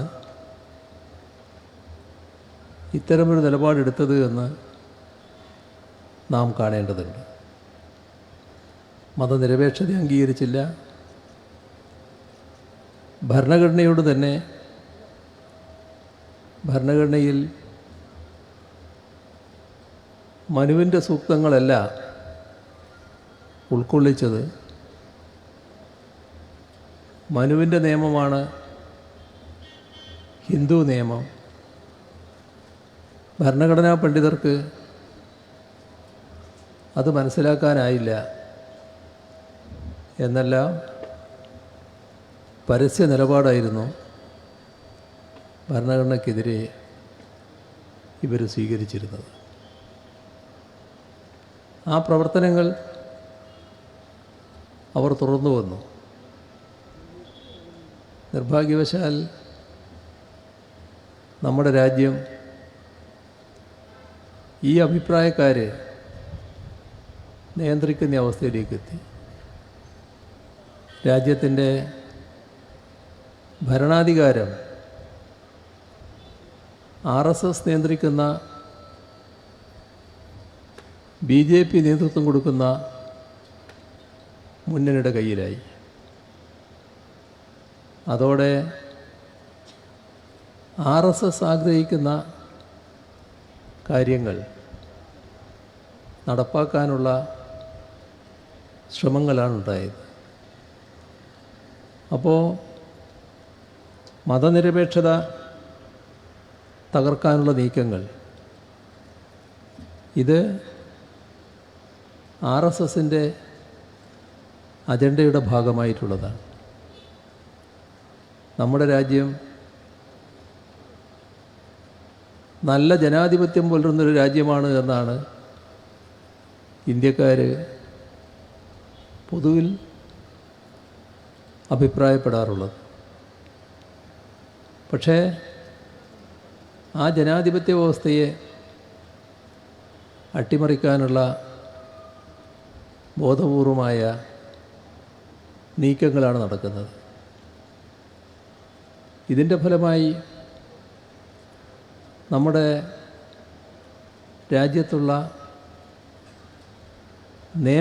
നിയമരീതികളെല്ലാം, നിയമസംഹിതകളെല്ലാം അട്ടിമറിക്കപ്പെടുകയാണ്. നമ്മുടെ ഭരണഘടനാ സ്ഥാപനങ്ങൾ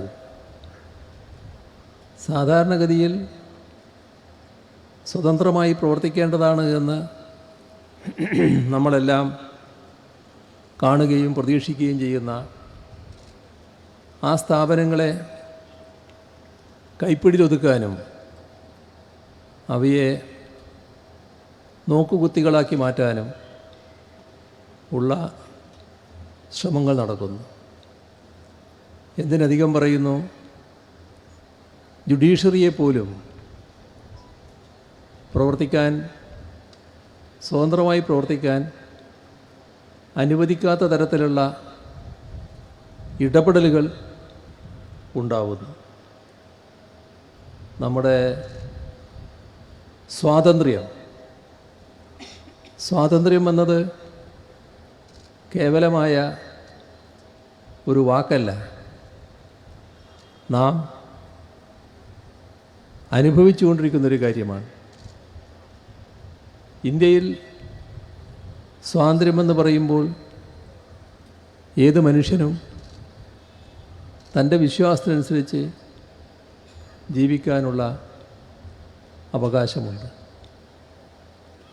നമ്മുടെ രാജ്യത്ത് വ്യത്യസ്തങ്ങളായ ഒട്ടേറെ സംസ്കാരം നിലനിൽക്കുന്നുണ്ട്, വിവിധ ഭാഷകൾ നിലനിൽക്കുന്നുണ്ട്. നാനാത്വത്തിൽ ഏകത്വം, ഇതാണ് നാം നേരത്തെ മുതൽ അംഗീകരിച്ചിട്ടുള്ളത്. നിങ്ങൾക്ക് നിങ്ങളുടെ വിശ്വാസമനുസരിച്ച് ജീവിക്കുന്നതിനും അതിൻ്റെ ഭാഗമായുള്ള ആചാരാനുഷ്ഠാനങ്ങൾ അനുവർത്തിക്കാനും അവകാശമുള്ള രാജ്യമാണ് നമ്മുടേത്. നമ്മുടെ ഭരണഘടന എല്ലാവർക്കും നിയമത്തിന് മുന്നിൽ തുല്യതയും തുല്യ പരിരക്ഷയും നൽകുകയാണ്. ഈ തുല്യതയും പരിരക്ഷയും രാജ്യത്തെ പൗരർക്ക് മാത്രമല്ല, ഭരണഘടനയിൽ ഉപയോഗിച്ച വാക്ക് ഇത് രാജ്യത്ത് ജീവിക്കുന്ന വ്യക്തികൾക്ക് എന്നാണ്. ഇന്ത്യ രാജ്യത്ത് ജീവിക്കുന്ന വ്യക്തികൾക്ക് നിയമത്തിന് മുന്നിൽ തുല്യതയും പരിരക്ഷയുമുണ്ട്. അപ്പോൾ പൗരരായാലും അല്ലെങ്കിലും ഇന്ത്യ രാജ്യത്ത് ജീവിക്കുന്നവർക്കെല്ലാം നിയമത്തിന് മുന്നിൽ തുല്യതയും പരിരക്ഷയുമുണ്ട്. വിശാലമായ ക്യാൻവാസിലാണ് ഈ സ്വാതന്ത്ര്യം എന്ന പദം നാം കാണേണ്ടത്. പക്ഷേ അതോരോന്നോരോന്നായി ഇല്ലാതാക്കാനുള്ള ബോധപൂർവമായ നീക്കങ്ങളാണ് ഉണ്ടായിക്കൊണ്ടിരിക്കുന്നത്. ഇത് RSSൻ്റെ അജണ്ട അനുസരിച്ച് കാര്യങ്ങൾ നീക്കുന്നതിൻ്റെ ഭാഗമാണ്. നമ്മുടെ രാജ്യത്തിൻ്റെ ഒരുമയും ഐക്യവും അതിൻ്റെ ഭാഗമായി രൂപം കൊണ്ട ദേശീയോദ്ഗ്രഥനം, ഇതെല്ലാം ഇപ്പോൾ വലിയ തോതിൽ അപകടത്തിലായിരിക്കുകയാണ്. ഇവിടെ രാഷ്ട്രം തന്നെ വലിയൊരു അപകടാവസ്ഥയെ നേരിടുന്നുവെന്നാണ് ഇതെല്ലാം സൂചിപ്പിക്കുന്നത്. ഇത് കേവലമായ പദങ്ങളല്ല, നമ്മുടെ രാജ്യത്തെ ജനങ്ങളുടെ ജീവിതവുമായി ബന്ധപ്പെട്ട് നിൽക്കുന്ന ഘടകങ്ങളാണ്. എല്ലാം ജനങ്ങളെ ബാധിക്കുന്നവയാണ്, രാഷ്ട്രത്തെ ബാധിക്കുന്നവയാണ്. രാഷ്ട്രം തന്നെ അപകടത്തിലേക്ക് നീങ്ങിക്കൊണ്ടിരിക്കുന്നു. ഇത്തരമൊരു ദേശീയ സാഹചര്യമാണ് നമ്മുടെ രാജ്യത്ത് നിലനിൽക്കുന്നത് എന്ന് നാം കാണണം.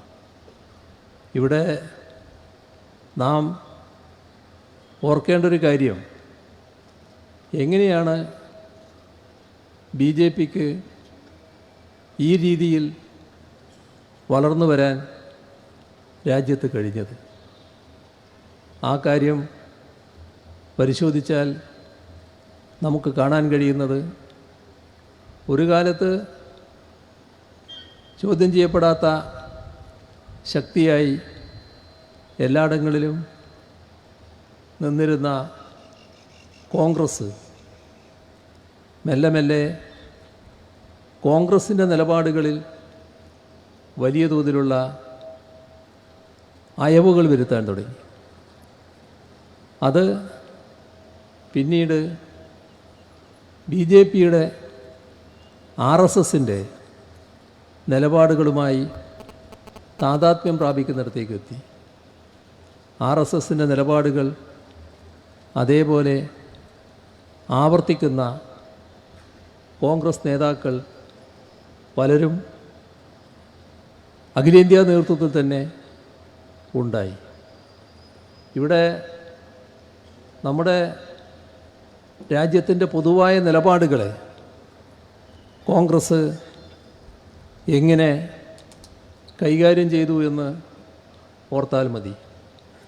പണ്ഡിറ്റ് ജവഹർലാൽ നെഹ്റു രാജ്യത്തെ ജനങ്ങളെ അഭിസംബോധന ചെയ്യുമ്പോൾ യാസർ അറാഫത്തിനെ കൂടെ നിർത്തിയായിരുന്നു ജനങ്ങളോട് സംസാരിച്ചത്.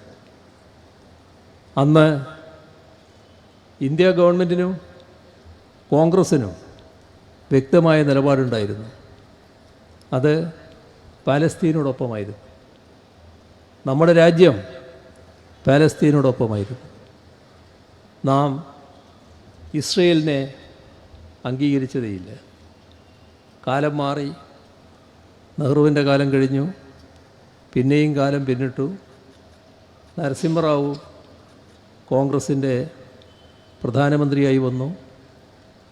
മാറ്റം എങ്ങനെ വന്നു? ഇസ്രയേലിനെ നമ്മുടെ രാജ്യം അംഗീകരിക്കുന്ന നില നരസിംഹറാവുവിൻ്റെ കാലത്ത് സ്വീകരിച്ചു. അതെവിടം വരെ എത്തി? മെല്ലെ മെല്ലെ പാലസ്തീനോടുള്ള ആഭിമുഖ്യം കുറഞ്ഞു കുറഞ്ഞു പോന്നു. അവസാനം ഇന്ത്യൻ പ്രധാനമന്ത്രി ഇപ്പോൾ ഗാസയിൽ നടന്നുകൊണ്ടിരിക്കുന്ന കൂട്ടക്കുരുതിയുടെ തുടക്കത്തിൽ ആ സംഭവത്തിൽ ഞങ്ങൾ ഇസ്രയേലിനോടൊപ്പമാണ് എന്ന് പരസ്യമായി പ്രഖ്യാപിക്കുന്ന സ്ഥിതിയിലേക്ക് എത്തി. എങ്ങനെ രാജ്യത്തിൻ്റെ നിലപാട് മാറി മാറി വന്നു എന്നുള്ളതാണ്.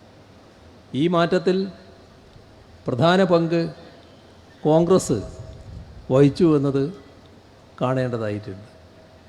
ഓരോ ഘട്ടത്തിലും ശരിയായ നിലപാട് ഉയർത്തിപ്പിടിക്കുന്നതിന് പകരം RSSൻ്റെ സംഘപരിവാറിൻ്റെ നിലപാടിനോടൊപ്പം നിൽക്കുന്ന നില സ്വീകരിച്ചു.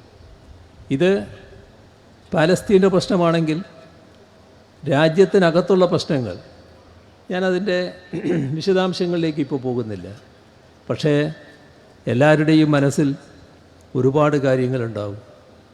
നമ്മുടെ രാജ്യത്തിൻ്റെ മതനിരപേക്ഷതയുടെ പ്രതീകത്തെ അടക്കം അപകടത്തിലേക്ക് നയിച്ച സംഭവങ്ങൾ, അതിൽ കോൺഗ്രസ് നേതൃത്വം പടിപടിയായി മാറി മാറി നിലപാടുകളെടുത്തത്. നേരത്തെയും കോൺഗ്രസ്സിൽ അത്തരം ചിന്താഗതിക്കാരുണ്ടായിരുന്നു. ആ ചിന്താഗതിക്കാരെ ശക്തമായി നേരിടുന്ന നിലപാട് നെഹ്റുവിയൻ നേതൃത്വത്തിനുണ്ടായിരുന്നു. പക്ഷേ പിന്നീട് നെഹ്റു കുടുംബം എന്നൊക്കെ പറയുമെങ്കിലും മെല്ലെ മെല്ലെ മാറ്റങ്ങൾ വന്നു. നമ്മുടെ കൺമുന്നിൽ തന്നെ പ്രധാനമന്ത്രിമാരായവർ ഏതെല്ലാം രീതിയിൽ മാറ്റങ്ങൾ കൊണ്ടുവന്നു എന്നത് നമുക്ക് നേരിട്ട് ബോധ്യമുള്ള കാര്യമാണ്.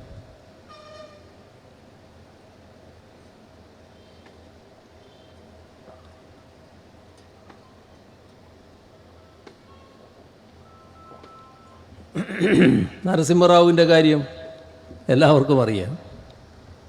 രാജീവ് ഗാന്ധിയുടെ കാര്യവും എല്ലാവർക്കും അറിയാവുന്നതാണ്. ഇതൊക്കെ നമ്മുടെ രാജ്യത്തിൻ്റെ നിലപാടുകളിൽ വന്നുകൊണ്ടിരുന്ന മാറ്റങ്ങളാണ്. ആർക്ക് സഹായകം? ഇതാണ് നാം കാണേണ്ടത്. തുടർച്ചയായി സ്വീകരിച്ചു വന്ന നിലപാടുകൾ ആരെ സഹായിച്ചു? അതെല്ലാം സംഘപരിവാറിനെ സഹായിക്കുകയായിരുന്നു. ആ സംഘപരിവാറിൻ്റെ നിലപാടുകളെ ശക്തിപ്പെടുത്തുകയായിരുന്നു. ഇതിൻ്റെ ഫലമായി ഓരോ പ്രദേശം കോൺഗ്രസിൻ്റെ ഏറ്റവും വലിയ ശക്തി കേന്ദ്രമായിരുന്ന പ്രദേശങ്ങൾ മെല്ലെ മെല്ലെ BJPയുടേതായി മാറി. ഇതാണ് നമ്മുടെ രാജ്യത്ത് സംഭവിച്ചത് എന്നത് നമുക്കേവർക്കും അറിയാവുന്ന കാര്യമാണ്. ഇവിടെ നമ്മുടെ രാജ്യത്ത് ഇനി ഞങ്ങൾ ഉദ്ദേശിക്കുന്ന കാര്യങ്ങൾ മാത്രമേ നടത്തൂ എന്ന വാശിയോടെയാണ് ഇപ്പോൾ BJP ഗവൺമെൻറ് കാര്യങ്ങൾ നീക്കിക്കൊണ്ടിരിക്കുന്നത്. പക്ഷേ എപ്പോഴും ജനങ്ങളുടെ കരുത്ത് നമ്മുടെ രാജ്യത്ത് പ്രകടമാക്കപ്പെട്ടിട്ടുണ്ട്. നേരത്തെ ഒരു ഘട്ടത്തിൽ ഇന്ത്യയാണ് ഇന്ദിര എന്ന് ഒരു കൂട്ടർ രാജ്യം മുഴുവൻ വിളിച്ചു പറഞ്ഞിരുന്നു. അവരെ 1977 പരാജയപ്പെടുത്തിയത് നമ്മുടെ രാജ്യത്തിലെ ജനങ്ങളാണ്. ജനങ്ങളുടെ കരുത്ത് ചെറുതല്ല. 2004 BJP വാജ്പേയിയുടെ നേതൃത്വത്തിലാണ് തെരഞ്ഞെടുപ്പ് നേരിട്ടത്. ഒരു വട്ടം പൂർത്തിയാക്കി. രണ്ടാം വട്ടം BJP അധികാരത്തിൽ തുടരും എന്ന നിർബന്ധത്തോടെയാണ് വാജ്പേയിയുടെ നേതൃത്വത്തിൽ BJP കരുക്കൾ നീക്കിയത്. പക്ഷേ അന്ന് ജനങ്ങൾ തീരുമാനിച്ചു, നിങ്ങൾ അധികാരത്തിൽ വരുന്നത് രാജ്യത്തിന് വലിയ ആപത്താണ്. അതുകൊണ്ട് തന്നെ തെരഞ്ഞെടുപ്പ് കഴിഞ്ഞപ്പോൾ അവരൊരു ന്യൂനപക്ഷ ശക്തിയായി മാറി. പിന്നീട് കോൺഗ്രസ് എന്താണെന്ന് കൃത്യമായി മനസ്സിലാക്കിക്കൊണ്ട് തന്നെ BJP തുറന്ന് അധികാരത്തിൽ വന്നുകൂടാ എന്ന നിർബന്ധത്തോടെ ഇടതുപക്ഷം അന്ന് കോൺഗ്രസിനെ ഗവൺമെൻറ് രൂപീകരിക്കാൻ പിന്തുണ നൽകുന്ന നില സ്വീകരിച്ചു. എല്ലാവർക്കും ഓർമ്മയുള്ളൊരു കാര്യമാണത്. തുറന്നു നടന്ന കാര്യങ്ങൾ നമ്മൾ ഓർത്തു പോകുന്നത് നല്ലതാണ്. ഇപ്പോൾ 10 വർഷമായി BJP അധികാരത്തിൽ തുടരുന്നു. ഇവിടെ കോൺഗ്രസ്സിന് കൃത്യമായ നിലപാടെടുക്കാൻ കഴിയുന്നില്ല എന്നതാണ് നമുക്ക് കാണാൻ സാധിക്കുന്നത്. നമ്മുടെ രാജ്യത്ത് BJPക്ക് അധികാരത്തിൽ വരാനുള്ള എല്ലാ സൗകര്യങ്ങളും ഒരുക്കിക്കൊടുക്കുന്ന ഒരു വിഭാഗമായി കോൺഗ്രസ് മാറുകയാണ്. ഇവിടെ നാം കാണേണ്ട ഒരു കാര്യം, BJP സർക്കാർ നമ്മുടെ രാജ്യത്ത് സ്വീകരിച്ച ഓരോ കാര്യത്തിലും കോൺഗ്രസ്സിന് ഉറച്ച നിലപാട് ഒരു ഘട്ടത്തിലും സ്വീകരിക്കാൻ കഴിഞ്ഞിരുന്നില്ല. ഇപ്പോൾ ഏക സിവിൽ കോഡിൻ്റെ കാര്യം, അതിൽ ഹിമാചൽ പ്രദേശിലെ കോൺഗ്രസ് മന്ത്രി പരസ്യമായി അതിനെ സ്വാഗതം ചെയ്തു. പാർലമെൻറ്റിൽ ശക്തമായ രീതിയിൽ പ്രതികരിക്കുന്ന കോൺഗ്രസിനെ നമുക്ക് കാണാൻ കഴിഞ്ഞില്ല. നമ്മുടെ ഇപ്പോൾ ഏറ്റവും പ്രധാന വിഷയമായിരിക്കുന്ന കെജ്രിവാളിൻ്റെ അറസ്റ്റുമായി ബന്ധപ്പെട്ട പ്രശ്നങ്ങൾ, നേരത്തെ കേന്ദ്ര ഗവൺമെൻറ് ആ ഗവൺമെൻറ്റിനെതിരെയുള്ള നടപടികൾ കനപ്പിച്ചപ്പോൾ അതിൽ ഫലപ്രദമായി സുപ്രീം കോടതി ഇടപെടുന്ന നിലയുണ്ടായി. കേന്ദ്ര ഗവൺമെൻറ് നിലപാട് തെറ്റായി എന്ന് സുപ്രീം കോടതി കണ്ടു. ആ ഘട്ടത്തിൽ ആ സുപ്രീം കോടതിയുടെ നിലപാടിനെ തിരുത്തുന്നതിനു വേണ്ടി കേന്ദ്ര ഗവൺമെൻറ് ഒരു നിയമവുമായി വന്നു. അവരൊരു ഓർഡിനൻസ് ഇറക്കി. ആ ഓർഡിനൻസിനെ രാജ്യമാകെ എതിർത്തു. ഡൽഹി ഗവൺമെൻറ്റിനെതിരെ ഉള്ള നീക്കമായിട്ട് മാത്രമല്ല, സുപ്രീം കോടതിയുടെ വിധി അട്ടിമറിക്കാനുള്ള ഒരു നീക്കമായിട്ടാണ് അതിനെ കണ്ടത്. പക്ഷേ ആ ഓർഡിനൻസിനെതിരെ ഒരക്ഷരം സംസാരിക്കാൻ കോൺഗ്രസ് തയ്യാറായില്ല. ഒരുപാട് ഘട്ടം, ഒരുപാട് കാലം അങ്ങനെ കടന്നുപോയി. അവർക്ക് ശബ്ദമില്ല. രാജ്യമാകെ അതിനെതിരെ രംഗത്ത് വന്നു. അപ്പോഴാണ് നിൽക്കക്കള്ളിയില്ലാതെ ഞങ്ങളും അതിനെതിരാണ് എന്ന് പറയുന്ന നില കോൺഗ്രസ് സ്വീകരിച്ചത്. എന്താണ് അവർക്ക് വിഷമം? എന്തിനാണ് അവർ BJP ഗവൺമെൻറ്റിൻ്റെ ജനാധിപത്യ വിരുദ്ധമായ നീക്കത്തിനോട് സഹകരിക്കുന്നത്, ഒപ്പം ചേരുന്നത്? അതല്ലേ നമുക്കിവിടെ കാണാൻ കഴിഞ്ഞത്. ഇപ്പോൾ അയോധ്യയിൽ പ്രാണപ്രതിഷ്ഠ നടത്തിയല്ലോ. ആ പ്രാണപ്രതിഷ്ഠ നടത്തിയപ്പോൾ ഹിമാചൽ പ്രദേശ് കോൺഗ്രസിൻ്റെ നേതൃത്വത്തിലുള്ള മന്ത്രിസഭ അവിടെ പൊതു അവധി ആ ദിവസം പ്രഖ്യാപിച്ചു. തെലങ്കാന അവിടുത്തെ ഇപ്പോഴത്തെ മുഖ്യമന്ത്രി അവിടെ നൽകിയ വാഗ്ദത്തം, ഞങ്ങൾ അധികാരത്തിലെത്തിയാൽ 100 മണ്ഡലത്തിൽ 10 കോടി വീതം ചെലവിട്ട് രാമക്ഷേത്രം നിർമ്മിക്കുമെന്നാണ്. കർണാടകയിൽ എല്ലാ ക്ഷേത്രങ്ങളിലും ആ ദിവസം പ്രത്യേക പൂജകൾ നടത്തണമെന്ന് സർക്കാർ തന്നെ, കോൺഗ്രസ് സർക്കാർ തന്നെ ഉത്തരവിടുന്ന സ്ഥിതി വന്നു. അതിന് വെള്ളിയുടെ ഇഷ്ടിക കൊടുത്തയച്ചവർ, അതിനോടൊപ്പം മറ്റു പല രീതിയിൽ സഹകരിച്ചവർ എല്ലാം ചരിത്രത്തിൻ്റെ ഭാഗമായുണ്ട്. എന്താണ് വ്യത്യാസം? ആ ദിവസം രാഹുൽ ഗാന്ധി നടത്തിയ ഒരു പ്രകടനം, ഒരു ശ്രീരാമക്ഷേത്രത്തിൽ ആ ദിവസം അദ്ദേഹത്തിന് ഭജനയിരിക്കണം. അപ്പോൾ അവിടെ BJP ഗവൺമെൻറ് അതിനെ തടയുന്നു. എന്തെല്ലാം കളികളാണ് നടക്കുന്നത്? എന്താണ് നൽകുന്ന സന്ദേശം? BJP RSS നേതൃത്വം അംഗീകരിച്ചുകൊണ്ട് നടപ്പാക്കുന്ന RSS അജണ്ടയുടെ കൂടെ ഇവർ ചേരുകയല്ലേ? RSS അജണ്ട കൃത്യമായി മനസ്സിലാക്കി അതിനെ തള്ളിപ്പറയാൻ തയ്യാറാകുന്നുണ്ടോ? അതാണല്ലോ പ്രശ്നം. ഇന്ന് രാജ്യത്തിലെ വിവിധ സ്ഥലങ്ങളിൽ രാഹുൽ ഗാന്ധിക്കെതിരെ കേസുകളുണ്ട് എന്ന് നമ്മുടെ കേരളത്തിലെ പ്രതിപക്ഷ നേതാവ് പറഞ്ഞിരിക്കുകയാണ്. അതിലൊന്ന് ഈ രാമക്ഷേത്രത്തിൽ കയറാൻ പോയ കേസാണോ എന്നത് അദ്ദേഹം പരിശോധിച്ചാൽ നല്ലതാണ്. ഏത് തരത്തിലുള്ളതാണ് കേസുകൾ? കേസുകളുടെ കാര്യം പറയുമ്പോൾ നമ്മുടെ രാജ്യത്ത് ഈ അടുത്ത കാലത്ത് ഏറ്റവും കൂടുതൽ പ്രശ്നങ്ങൾ ഉയർന്നു വന്നത് പൗരത്വ നിയമ ഭേദഗതിയുമായി ബന്ധപ്പെട്ടാണല്ലോ. പൗരത്വ നിയമ ഭേദഗതി എന്തിനാണ്? അത് മുസ്ലിമിനെ പൗരത്വത്തിൽ നിന്ന് ഒഴിവാക്കാനാണ്. അതിനുവേണ്ടി മാത്രം കൊണ്ടുവന്നൊരു നിയമമാണ്.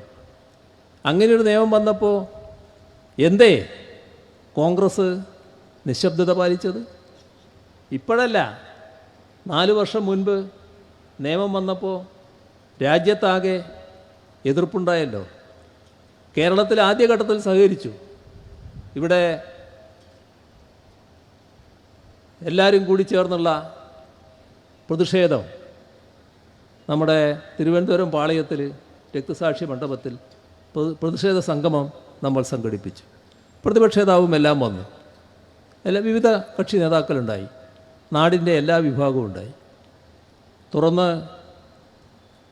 നമ്മുടെ സംസ്ഥാനത്ത് സർവകക്ഷി യോഗം നടന്നു. അതിലും എല്ലാവരും ഉണ്ടായി. നിയമസഭ പ്രത്യേകം വിളിച്ചു. അതിനും എല്ലാവരും ഉണ്ടായി. അവിടെ പ്രമേയം ഏകണ്ഠമായി അംഗീകരിച്ചു. അതിനകത്തും എല്ലാവരുമുണ്ട്. അതെല്ലാം കഴിഞ്ഞതിന് ശേഷം കോൺഗ്രസ് അതിനെ തള്ളിപ്പറഞ്ഞു. എന്തേ തള്ളിപ്പറയാൻ കാരണം? കേന്ദ്ര കോൺഗ്രസ് നേതൃത്വം നിങ്ങൾ ചെയ്ത നടപടി ശരിയായില്ല എന്ന് ഇവരോട് പറഞ്ഞിട്ടുണ്ടാവും. എൻ്റെ ഒരു അനുമാനം ഞാൻ പറയുകയാണ്. അതല്ല വസ്തുത എന്ന് എന്തുകൊണ്ട് ഇപ്പോൾ കുറേ ദിവസമായിട്ട് ഞാനിത് പറഞ്ഞുകൊണ്ടിരിക്കുന്നുണ്ട്. ഈ പ്രതിപക്ഷ നേതാവ് പറയുന്നില്ല? വസ്തുത അല്ലാതിരിക്കട്ടെ, അത് പറയാലോ. നിങ്ങൾ പറയുന്നത് ശരിയല്ല, ഞങ്ങളെ പാർട്ടിയുടെ അഖിലേന്ത്യാ നേതൃത്വം പറഞ്ഞിട്ടല്ല ഞങ്ങൾ നിലപാട് മാറ്റിയത്, ഞങ്ങൾ തന്നെ നിലപാടെടുത്തതാണ് എന്ന് പറയാലോ. എന്തേ പറയാത്തത്? അന്നത്തെ KPCC പ്രസിഡന്റ് പരസ്യമായാണ് പറഞ്ഞത്, ഇവിടെ പ്രമേയം പാസ്സാക്കിയതുകൊണ്ട്, നിയമസഭ പ്രമേയം പാസ്സാക്കിയതുകൊണ്ട് രാജ്യം അംഗീകരിച്ച നിയമം നടപ്പാകാതിരിക്കുമോ? എന്താ അതിൻ്റെ പൊരുൾ? ആരുടെ കൂടെയാണ്? അതല്ലേ പ്രശ്നം. ഇതെല്ലാം നമ്മുടെ നാട് കണ്ടുകൊണ്ടിരിക്കുകയല്ലേ. അതുമായി ബന്ധപ്പെട്ട് ഒരുപാട് സംഭവങ്ങൾ രാജ്യത്ത് നടന്നല്ലോ. രാജ്യത്ത് നടന്ന പ്രതിഷേധ പരിപാടികൾ. ഇപ്പോൾ നമ്മുടെ ഇവിടുത്തെ സ്ഥാനാർത്ഥി സഖാവ് ആനി രാജയൊക്കെ ആ പ്രതിഷേധത്തിൽ പങ്കെടുത്തവരാണല്ലോ. അത്തരം പ്രതിഷേധ പരിപാടികളിൽ പങ്കെടുത്ത് വലിയ തോതിലുള്ള പീഡനങ്ങൾ ഏറ്റുവാങ്ങാൻ തയ്യാറായവരാണല്ലോ. ഇപ്പോൾ മണിപ്പൂർ പ്രശ്നം വന്നപ്പോൾ സഖാവ് ആനി രാജയുടെ നേതൃത്വത്തിൽ നടന്ന പ്രക്ഷോഭത്തിൽ അവരെ കൈകാര്യം ചെയ്ത് എങ്ങനെയാണ്? രാജ്യരക്ഷാ കുറ്റം ചാർത്തിക്കൊണ്ടാണ്. രാജ്യരക്ഷാ നിയമം എടുത്ത് ഉപയോഗിച്ചത്. അവരുടെ നേതൃത്വത്തിലുള്ള ഫാക്ട് ഫൈൻഡിങ് സംവിധാനമാണ് അവിടുത്തെ ക്രിസ്ത്യാനികളെ ഏതെല്ലാം രീതിയിൽ ആക്രമിച്ചു എന്ന കാര്യങ്ങൾ പുറത്തു കൊണ്ടുവന്നത്. ഒരു വിഭാഗത്തെ ഒരു തരത്തിലുള്ള വംശഹത്യ, അതല്ലേ അവിടെ നടന്നത്? എന്തായിരുന്നു കാര്യം? അവർ ക്രിസ്ത്യാനിയായിപ്പോയി എന്ന്. എവിടെയെല്ലാം ആ രീതിയിലുള്ള ആക്രമണം നടന്നിട്ടുണ്ട്. അപ്പോൾ അത്തരം സംഭവങ്ങളിൽ ശക്തമായി പ്രതികരിച്ച രാജ്യത്തെ ഇടതുപക്ഷ നേതാക്കൾ ഒരാളാണ് സഖാവ് ആനി രാജ. കോൺഗ്രസ്സിന് പറയാൻ കഴിയുമോ ഞങ്ങളെ രാഹുൽ ഗാന്ധി ഇതിനെല്ലാം പ്രതിഷേധിച്ചുകൊണ്ട് രംഗത്തുണ്ടായി, ഇതാ മുന്നിലുണ്ടായി, ഇന്ന സ്ഥലത്തുണ്ടായി എന്ന് പറയാൻ പറ്റുമോ? എന്തേ പറയാൻ പറ്റാത്തത്? പോട്ടെ, നിങ്ങളിൽ ആരുടെയെങ്കിലും പേര് പറയാൻ പറ്റുമോ? രാജ്യമറിയുന്ന ഏതെങ്കിലും കോൺഗ്രസ്സുകാരൻ്റെ പേര്, കോൺഗ്രസ് നേതാവിൻ്റെ പേര് ഇതിനെല്ലാം എതിരെ പ്രതികരിച്ചതായി പറയാനുണ്ടോ? എന്തേ പറയാൻ പറ്റാത്തത്? ഡൽഹിയിലെ പൗരത്വ നിയമ ഭേദഗതിക്കെതിരെ വലിയ പ്രക്ഷോഭം. ആ പ്രക്ഷോഭത്തിൽ പങ്കെടുത്തതിന് CPIMൻ്റെ ജനറൽ സെക്രട്ടറി സീതാറാം യെച്ചൂരി, CPIയുടെ general secretary D Raja arrest ചെയ്യപ്പെടുന്നു. പ്രകാശ് കാരാട്ട്, ബൃന്ദ കാരാട്ട്, ബിനോയ് വിശ്വം, അങ്ങനെയുള്ള ഇടതുപക്ഷ നേതാക്കൾ ഒരു നിര തന്നെ, വലിയ നിര അറസ്റ്റ് ചെയ്യപ്പെടുന്നു. ഏതെങ്കിലും ഒരു കോൺഗ്രസ്സുകാരൻ്റെ പേര് ആ കൂട്ടത്തിൽ പറയാനുണ്ടോ? ഞങ്ങളുണ്ടായി അതിൽ എന്ന് പറയാൻ കഴിയുമോ? എന്താ പറയാൻ പറ്റാത്തത്? ഇല്ലാത്തത് കൊണ്ട്. ഇതല്ലേ വസ്തുത. ഇവിടെ 2020 ജനുവരി ആകുമ്പോഴേക്ക് ഡൽഹിയിൽ കനത്ത പ്രക്ഷോഭം നടന്നു. ആ പ്രക്ഷോഭത്തിൽ പ്രക്ഷോഭം നടത്തിയവർക്ക് നേരെ സംഘപരിവാറിൻ്റെ ആക്രമണം, കലാപം, അവിടങ്ങളിലെല്ലാം ഓടിയെത്തിയത് ഇടതുപക്ഷ നേതാക്കളാണ്. ഒരു കോൺഗ്രസ്സുകാരനെ എവിടെയും കണ്ടില്ല. അന്ന് അതിൻ്റെ കുറ്റപത്രത്തിൽ സീതാറാം യെച്ചൂരിയുടെ പേര്, ഏതെങ്കിലും കോൺഗ്രസ്സുകാരൻ്റെ പേര് എവിടെയെങ്കിലും കാണാനുണ്ടോ? നമ്മുടെ രാജ്യത്ത് നമ്മളെല്ലാം കണ്ടുകൊണ്ടിരിക്കുന്ന കാര്യങ്ങളല്ലേ ഇതൊക്കെ. ഇപ്പോൾ 4 വർഷം കഴിഞ്ഞു, ചട്ടം വന്നു ഈ നിയമം പാസ്സാക്കാൻ. നിങ്ങൾ പ്രതികരിച്ചോ? രാജ്യം മുഴുവൻ പ്രതികരിച്ചല്ലോ. എന്തേ നിങ്ങൾക്ക് പ്രതികരിക്കാൻ പറ്റാത്തത്? ഒരു പാർട്ടിയല്ലേ കോൺഗ്രസ്. എന്താണ് ഇതിനോടുള്ള സമീപനമെന്ന് നിങ്ങൾ വ്യക്തമാക്കണ്ടേ? ഈ നിയമം ഒരു വിഭാഗത്തെ മതാടിസ്ഥാനത്തിൽ പൗരത്വത്തിൽ നിന്ന് ഒഴിവാക്കാനാണ്. അതുകൊണ്ടാണ് ഐക്യരാഷ്ട്രസഭ അതിനെ അപലപിച്ചത്, ആംനസ്റ്റി ഇൻ്റർനാഷണൽ അപലപിച്ചത്. നമ്മുടെ രാജ്യവുമായി നല്ല ബന്ധം പുലർത്തുന്ന അമേരിക്കക്ക്, പശ്ചിമേഷ്യൻ രാജ്യങ്ങൾക്ക് നമ്മളെ വിമർശിക്കേണ്ടി വന്നില്ലേ? എത്ര ലോകരാഷ്ട്രങ്ങൾ ഇതിനെതിരെ രംഗത്ത് വന്നു? നിങ്ങളെവിടെ? നിങ്ങൾ ആരുടെ കൂടെ? എന്താ നിങ്ങൾക്ക് ശബ്ദമില്ലാത്തത്? ഇത് നടപ്പാക്കിയ അനുഭവം നിങ്ങൾക്കറിയില്ലേ? നിങ്ങൾ ആസാമിലെ പ്രധാനപ്പെട്ട ഒരു പാർട്ടിയാണല്ലോ. ദേശീയ പൗരത്വ രജിസ്റ്റർ നടപ്പാക്കിയപ്പോൾ ആസാമിൽ ഇന്ത്യൻ പൗരത്വം നഷ്ടപ്പെട്ടത് 19 ലക്ഷത്തോളം ആളുകൾക്കാണ്. ഇതാണ് റിപ്പോർട്ട് ചെയ്യപ്പെട്ട കാര്യം. എന്ത് സംഭവിച്ചു? നമ്മളെല്ലാം ഈ ദേശീയ പൗരത്വ രജിസ്റ്റർ നടപ്പാക്കപ്പെടുമ്പോൾ ചില വിവരങ്ങൾ കൊടുക്കണം. ഒന്ന്, ജനന സർട്ടിഫിക്കറ്റ് വേണം. കേരളം പോലെ എല്ലാ സ്ഥലവും കണക്കാക്കരുത്. നമുക്ക് വലിയ പ്രശ്നമായിട്ട് വരില്ല, കേരളത്തിൽ എല്ലാവർക്കും ജനന സർട്ടിഫിക്കറ്റൊക്കെ ഉണ്ടാവും. പക്ഷേ ജനന സർട്ടിഫിക്കറ്റ് ഇല്ലാത്ത കോടാനുകോടി ജനങ്ങളാണ് ഇന്ത്യയിൽ. ചെറിയ വിഭാഗമല്ലത്. അത് ഏതെങ്കിലും ഒരു പ്രത്യേക മതവിഭാഗക്കാരുമല്ല, എല്ലാ വിഭാഗക്കാരും ഉണ്ട്. ഇപ്പോൾ ജനന സർട്ടിഫിക്കറ്റ് ഇല്ല. പിന്നെയോ നിങ്ങളുടെ കുടുംബ വിവരം, അതിൻ്റെ ചരിത്രം, നിങ്ങളെ വിവരങ്ങൾ മാത്രമല്ല, നിങ്ങളെ അച്ഛൻ്റെ വിവരം, ജനിച്ച സ്ഥലം, ജനനത്തീയതി, അച്ഛൻ്റെ ജനനസ്ഥലം, ജനനത്തീയതി, ഇങ്ങനെയുള്ള കുറേ വിശദാംശങ്ങൾ ചോദിക്കുന്നുണ്ട്. നമ്മുടെ അനുഭവത്തിലെടുത്താൽ മതി, കേരളത്തിൻ്റെ അനുഭവത്തിൽ.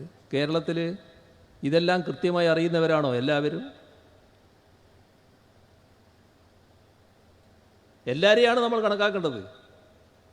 എല്ലാവരെയും എടുത്താൽ അച്ഛൻ്റെ അച്ഛൻ എവിടെയായിരുന്നു, അവർ ഏത് തീയതിയിലാണ് ജനിച്ചത്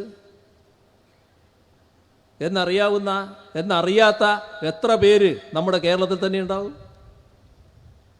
അപ്പോൾ പിന്നെ മറ്റ് രാജ്യത്തിൻ്റെ ഭാഗങ്ങൾ പറയാനുണ്ടോ? അങ്ങനെ സംഭവിച്ചത് 19 ലക്ഷത്തോളം പേര്, എല്ലാ മതവിഭാഗത്തിലും പെട്ടവർ പൗരത്വത്തിൽ നിന്ന് പുറത്തായി. ഇതാണ് അനുഭവം. നിങ്ങൾക്കറിയില്ലേ അത്? അതറിയാവുന്ന നിങ്ങൾ എന്തുകൊണ്ട് ഈ ഹീനമായ ഉദ്ദേശത്തെ തുറന്നെതിർക്കാൻ തയ്യാറായില്ല? കോൺഗ്രസ് പാർട്ടിക്ക് ശബ്ദമില്ല. കോൺഗ്രസ് പ്രസിഡന്റിനോട് മാധ്യമപ്രവർത്തകർ ചോദിച്ചു, എന്താണ് ഇതിനെക്കുറിച്ച് അഭിപ്രായം? അപ്പോൾ അദ്ദേഹത്തിൻ്റെ മറുപടി, രാത്രി ആലോചിച്ചിട്ട് പറയാം. ഇതൊന്നും ഞാനൊരു പൊഴിവാക്ക് പറയുന്നതല്ല, ഒരു തമാശ ഇരിക്കട്ടെ എന്ന് വെച്ചിട്ട് ഞാനൊരു തമാശ പറയുന്നതുമല്ല. ഇതാണ് നടന്നത്, യാഥാർത്ഥ്യം ഇതാണ്. അപ്പോൾ അടുത്ത് നിന്ന് സംഘടനാ ജനറൽ സെക്രട്ടറി ചിരിക്കുകയാണ്. ആ ചിരിയിൽ ഗാർഗയും പങ്കെടുക്കുന്നു. നിങ്ങൾക്ക് ചിരിക്കാം. ഈ രാജ്യത്ത് ജനകോടികളാണ് മനസ്സിൽ തീ തിന്ന് കഴിയുന്നത്. ഇന്നലെ വരെ ജീവിച്ചതുപോലെ ഇവിടെ ജീവിക്കാൻ കഴിയുമോ എന്ന ആശങ്കയോടെ ആ ജനവിഭാഗത്തോടാണ് കേരളം വിവിധ പരിപാടികളിലൂടെ പറഞ്ഞത്, നിങ്ങൾ ഒറ്റക്കല്ല, ഞങ്ങൾ ഒപ്പമുണ്ട് എന്ന്. അതിൻ്റെ ഭാഗമായി തന്നെയാണ് ഇവിടെ പൗരത്വ നയ ഭേദഗതിയോ ദേശീയ പൗരത്വ രജിസ്റ്ററോ ദേശീയ ജനസംഖ്യാ രജിസ്റ്ററോ നടപ്പാക്കില്ല എന്ന് കേരളം ഉച്ചത്തിൽ പറഞ്ഞത്. അങ്ങനെ കഴിയോ എന്നാണ് നിങ്ങൾ ചോദിക്കുന്നത്. ഇവിടെ ഏതിനും ഭരണഘടനയാണ് അടിസ്ഥാനം. സുപ്രീം കോടതി ചില കാര്യങ്ങൾ വ്യക്തമാക്കിയിട്ടുണ്ട്. മനുഷ്യൻ്റെ മൗലികാവകാശത്തെ ഹനിക്കുന്ന ഒരു നിയമവും ഒരു കൂട്ടർക്കും കൊണ്ടുവരാൻ കഴിയില്ല. കേശവാനന്ദ ഭാരതി കേസിൽ വ്യക്തമാക്കിയ കാര്യമാണത്. അതിന് വിരുദ്ധമാണിത്. അതാണ് 2019 നിയമം വന്നപ്പോൾ തന്നെ കേരള സർക്കാർ സുപ്രീം കോടതിയിൽ സ്യൂട്ട് ഫയൽ ചെയ്തുകൊണ്ട് ചോദ്യം ചെയ്തത്. ആ പരിശോധന നടക്കുകയാണ്. ഇപ്പോൾ ചട്ടങ്ങൾ വന്നപ്പോൾ ആ സൂട്ടിൻ്റെ ഭാഗമായി തന്നെ തുടർ നടപടികൾ സ്വീകരിക്കേണ്ടത് എങ്ങനെ എന്നത് പരിശോധിക്കാൻ അഡ്വക്കേറ്റ് ജനറലിനെ ചുമതലപ്പെടുത്തി ആ നടപടികളിലേക്ക് നീങ്ങിയിരിക്കുകയാണ്. ആവർത്തിച്ച് വ്യക്തമാക്കാനുള്ളത്, ഇവിടെ ഈ ഭരണഘടനാ വിരുദ്ധമായ ഒരു കാര്യവും നടപ്പാക്കില്ല എന്ന് തന്നെയാണ്.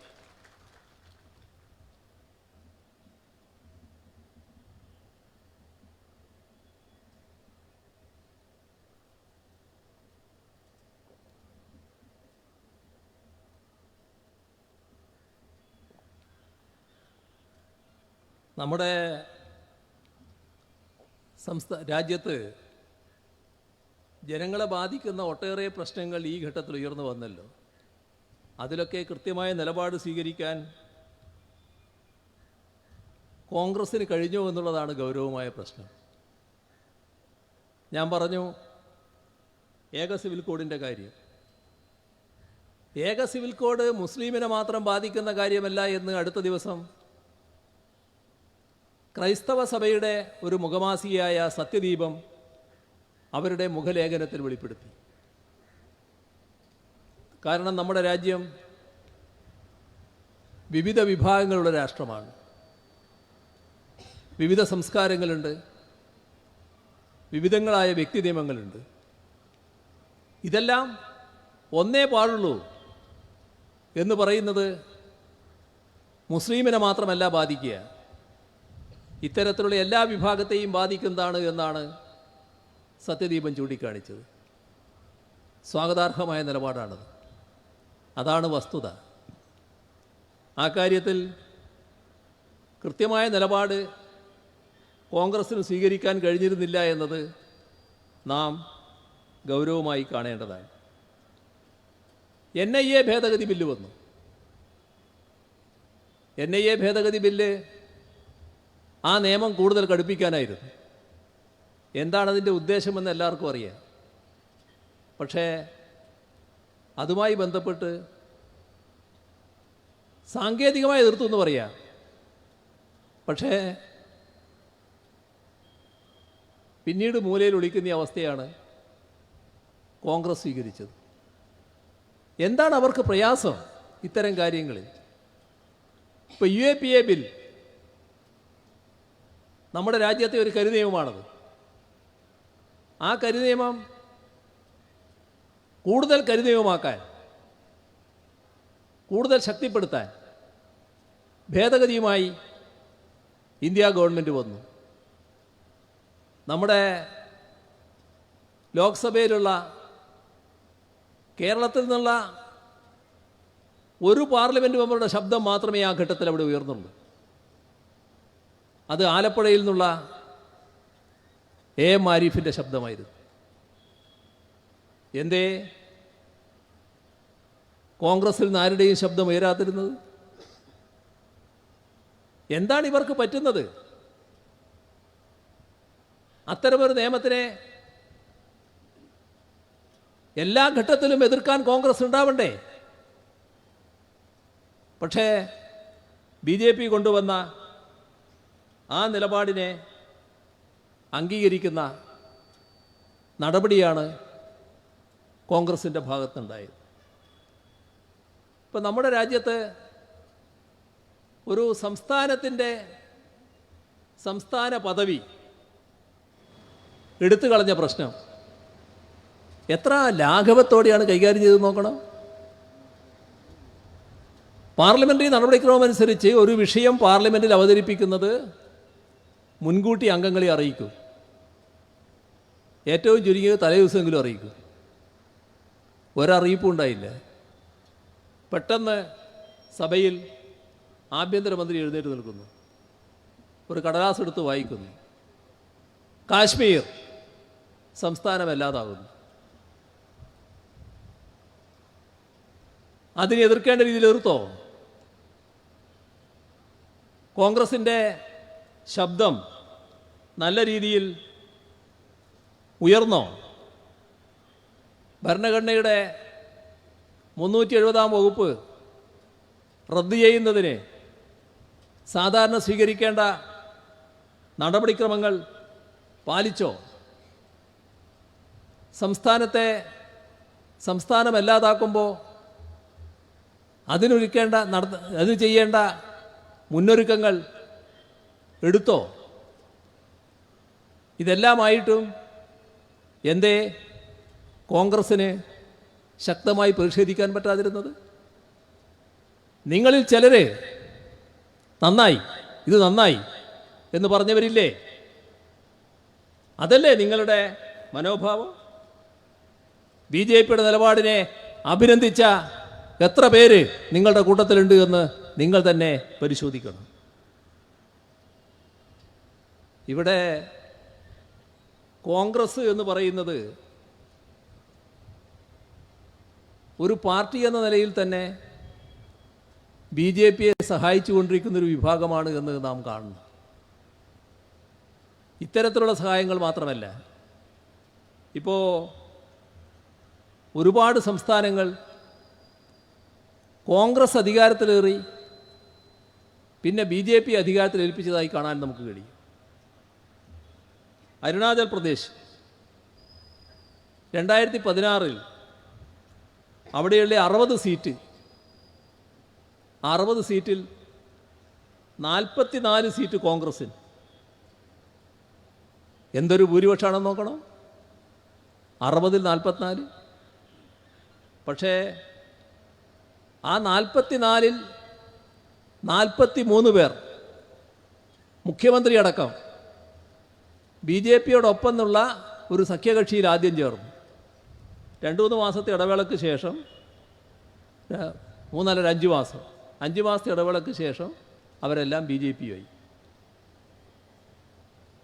ഇത് ഒരു കടങ്കഥയല്ല, ഈ രാജ്യത്ത് സംഭവിച്ചൊരു കാര്യമാണ്. ഗോവയെ പറ്റി നമുക്ക് പലർക്കും നല്ല ധാരണ ഉണ്ടാവുമല്ലോ. 2017 അവിടുത്തെ ഏറ്റവും വലിയ ഒറ്റക്കക്ഷിയായി കോൺഗ്രസ്സാണ് തിരഞ്ഞെടുക്കപ്പെട്ടത്. 17 സീറ്റ്, മൊത്തം 40 അംഗങ്ങൾ, BJPക്കാകെ 13. എന്താ നടന്നത്? കോൺഗ്രസ് ഞങ്ങൾ മന്ത്രിസഭ രൂപീകരിക്കാൻ തയ്യാറാണെന്ന് അവകാശപ്പെട്ടില്ല. അപ്പോൾ 10 കോൺഗ്രസ്സുകാർ, ഈ ജയിച്ചു വന്ന MLAമാർ നേരെ BJPയിലേക്ക് പോയി. അവിടെ അവശേഷിച്ചത് പഴയൊരു മുഖ്യമന്ത്രിയുടെ ഒരു കാമത്ത്, ദിഗംബർ കാമത്ത്. അദ്ദേഹം കോൺഗ്രസിൽ തന്നെ അവശേഷിച്ചു. ഇപ്പോൾ കോൺഗ്രസ് പറഞ്ഞു കാമത്ത് എന്തായാലും പോകില്ല, നല്ലത്, കാമത്തെങ്കിലും ഉണ്ടല്ലോ അവിടെ. 2022 വീണ്ടും തിരഞ്ഞെടുപ്പ് നടന്നു. കാമത്തിൻ്റെ നേതൃത്വത്തിൽ കോൺഗ്രസ് മത്സരിച്ചു. അവർക്ക് കുറച്ച് സീറ്റ് കിട്ടി, 11 സീറ്റ് കിട്ടി. എന്താ സംഭവിച്ചതെന്നറിയോ? ഈ കോൺഗ്രസ് പാർലമെൻ്ററി പാർട്ടി ആകെ കാമത്തിൻ്റെ നേതൃത്വത്തിൽ BJPയിലേക്ക് പോയി. ഞാനിതൊരു കള്ളക്കഥ പറയുന്നതല്ല, ഈ രാജ്യത്ത് സംഭവിച്ച കാര്യങ്ങളാണ്. വിശ്വസിക്കാൻ പറ്റാത്ത ഒരു വഞ്ചക പരീക്ഷയുടെ ചിത്രം അതേ രീതിയിൽ നാം കാണുകയാണ്. ഇതാണ് വസ്തുത. ഇപ്പോൾ മണിപ്പൂരിലെ പറ്റി നമ്മൾ ധാരാളം കേൾക്കുന്നില്ലേ?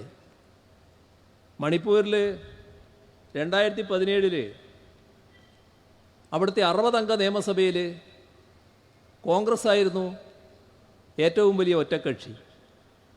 28 സീറ്റ് അവർക്ക് നേടാൻ കഴിഞ്ഞു. പക്ഷേ 21 സീറ്റുള്ള BJP അവിടെ ഭരണം പിടിച്ചു. അന്ന് ഒരു കോൺഗ്രസ് MLA അതിനെ പിന്താങ്ങാനുണ്ടായി. ഇപ്പോൾ കർണാടകയിൽ കോൺഗ്രസ് ആണല്ലോ. നേരത്തെ 2018 കോൺഗ്രസും ജനതാദളും ഉള്ള സഖ്യമായിരുന്നു അവിടെ ഭരണത്തിലേറിയത്. അവിടുന്ന് 17 കോൺഗ്രസ് MLAമാരാണ് BJPയോടൊപ്പം പോയത്, ഒറ്റയടിക്ക്. അങ്ങനെയാണ് നേരത്തെ ഉണ്ടായ BJP ഗവൺമെൻറ്റിന് അവിടെ അധികാരത്തിൽ വരാൻ അവസരമൊരുക്കിയത്. മധ്യപ്രദേശ് 2018 കോൺഗ്രസ്സാണ് അധികാരത്തിൽ വന്നത്. അവിടെ ജ്യോതിരാദിത്യ സിന്ധ്യ കോൺഗ്രസ്സിലെ യുവചൈതന്യം എന്ന് വിശേഷിപ്പിച്ചിരുന്ന ജ്യോതിരാദിത്യ സിന്ധ്യ 2020 BJPയിലേക്ക് 23 MLAമാർ. അങ്ങനെയാണ് BJPക്ക് അവിടെ വീണ്ടും അധികാരത്തിൽ വരാൻ കഴിഞ്ഞത്. ഇപ്പോൾ എത്ര പേരാ BJPക്കകത്ത്? 12 പഴയ കോൺഗ്രസ് മുഖ്യമന്ത്രിമാർ, വിവിധ സംസ്ഥാനങ്ങളിലെ കോൺഗ്രസ് അധ്യക്ഷന്മാർ, കേന്ദ്രമന്ത്രിമാരായിരുന്നവർ, AICCയുടെ നേതാക്കന്മാരായിരുന്നവർ, ഇവരെല്ലാം BJPയിലല്ലേ ഇപ്പോൾ? BJP അതിന് സ്വീകരിക്കുന്ന പല മാർഗങ്ങളുണ്ട്. ആ മാർഗങ്ങൾ എന്താണെന്ന് രാഹുൽ ഗാന്ധി തന്നെ പറയുകയുണ്ടായി. ഇപ്പം അടുത്ത നാളിൽ അശോക് ചവാൻ BJPയിൽ ചേർന്നപ്പോൾ അദ്ദേഹം കോൺഗ്രസിൻ്റെ തലമുതിർന്ന നേതാവാണല്ലോ.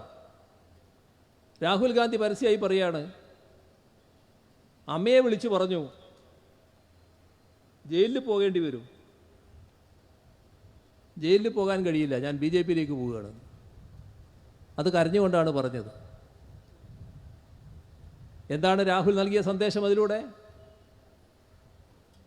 ജയിലിൽ പോകാൻ കഴിയാത്തവരൊക്കെ BJP പോയിക്കൊന്നാണോ? നിങ്ങൾ രാഷ്ട്രീയമല്ലേ കൈകാര്യം ചെയ്യുന്നത്? ദേശീയ പ്രസ്ഥാനത്തിൻ്റെ ഭാഗമായി ഒരു തെറ്റും ചെയ്യാത്ത എത്ര കോൺഗ്രസ്സുകാർ ജയിലിൽ കിടന്നിട്ടുണ്ട്? ആരൊക്കെ? നിങ്ങൾ അധികാരം കൈയാളിയപ്പോൾ രാജ്യത്താകെ എത്ര പേരെ നിയമവിരുദ്ധമായി ജയിലിൽ കിടത്തിയിട്ടുണ്ട്? അതുകൊണ്ട് അവരൊക്കെ രാഷ്ട്രീയം അവസാനിപ്പിച്ചിരുന്നോ? രാഷ്ട്രീയ നിലപാടല്ലേ പ്രശ്നം. ആ നിലപാടിൻ്റെ ഭാഗമായി ഉറച്ചു നിൽക്കാൻ സഹായിക്കുന്ന പ്രതികരണമാണോ രാഹുൽ ഗാന്ധിയുടെ ഭാഗത്ത് വന്നത്? ഇവിടെ വേണ്ടി വന്നാൽ ഞാൻ BJPയിൽ പോകും, നിങ്ങളാരാ ചോദിക്കാൻ എന്ന് പറഞ്ഞ സംസ്ഥാന കോൺഗ്രസ് അധ്യക്ഷനുള്ള നാടാണെന്ന് ഓർക്കണം. അത്തരം ആളുകൾക്ക് പ്രോത്സാഹനമല്ലേ ഈ വാചകങ്ങൾ? ഒരു കാര്യമേ ഉള്ളൂ, ചുരുക്കത്തിൽ വിശ്വസിക്കാൻ പറ്റാത്തൊരു വിഭാഗം തിരഞ്ഞെടുത്താൽ എവിടെ നിൽക്കുമെന്ന് ആർക്കും ഉറപ്പ് പറയാൻ കഴിയില്ല. ആ വിഭാഗത്തെ വിശ്വസിച്ചുകൊണ്ട് നീങ്ങാൻ പറ്റില്ല എന്നത് കഴിഞ്ഞ 5 വർഷക്കാലത്തെ അനുഭവം തെളിയിച്ച കാര്യമാണ്. ഇവിടെ നമുക്ക് ഒരു തരത്തിലുള്ള ആശയക്കുഴപ്പവും ഉണ്ടാകേണ്ടതില്ല. ഇവിടെ മത്സരിക്കുന്ന സഖാവ് ആനി രാജ രാജ്യത്തെ ഇടതുപക്ഷ പ്രസ്ഥാനത്തിൻ്റെ കരുത്തുറ്റ നേതാവാണ്. രാജ്യത്ത് ഏതെല്ലാം തരത്തിലുള്ള പ്രശ്നങ്ങൾ ഉയർന്നു വന്നിട്ടുണ്ടോ ആ പ്രശ്നങ്ങളിലെല്ലാം ധീരമായ നിലപാടെടുത്ത് ജയിലാണെങ്കിൽ ജയില്, കേസാണെങ്കിൽ കേസ് എന്ന നിലപാടോടെ ഉറച്ചു നിന്ന് ജനങ്ങളുടെ മുന്നിൽ ഒരു പ്രതീകമായി മാറിയ സ്ഥാനാർത്ഥിയാണ് സഖാവ് ആനി രാജ. ആനി രാജയെ അവരുടെ ചിഹ്നമായ അരിവാൾ കതിർ അടയാളത്തിൽ വോട്ട് ചെയ്ത് വലിയ ഭൂരിപക്ഷത്തോടെ പാർലമെൻറ്റിലേക്ക് അയക്കുക. നെൽക്കതിർ, അരിവാൾ നെൽക്കതിർ അടയാളമാണ് അവരുടെ ചിഹ്നം, അത് മറക്കരുത്. നല്ല ഭൂരിപക്ഷത്തോടെ വിജയിപ്പിച്ചയക്കുക എന്ന് അഭ്യർത്ഥിച്ചുകൊണ്ട് മറ്റു കൂടുതൽ കാര്യങ്ങളിലേക്ക് കടക്കാതെ അവസാനിപ്പിക്കുന്നു. നിങ്ങൾക്കെൻ്റെ അഭിവാദ്യങ്ങൾ.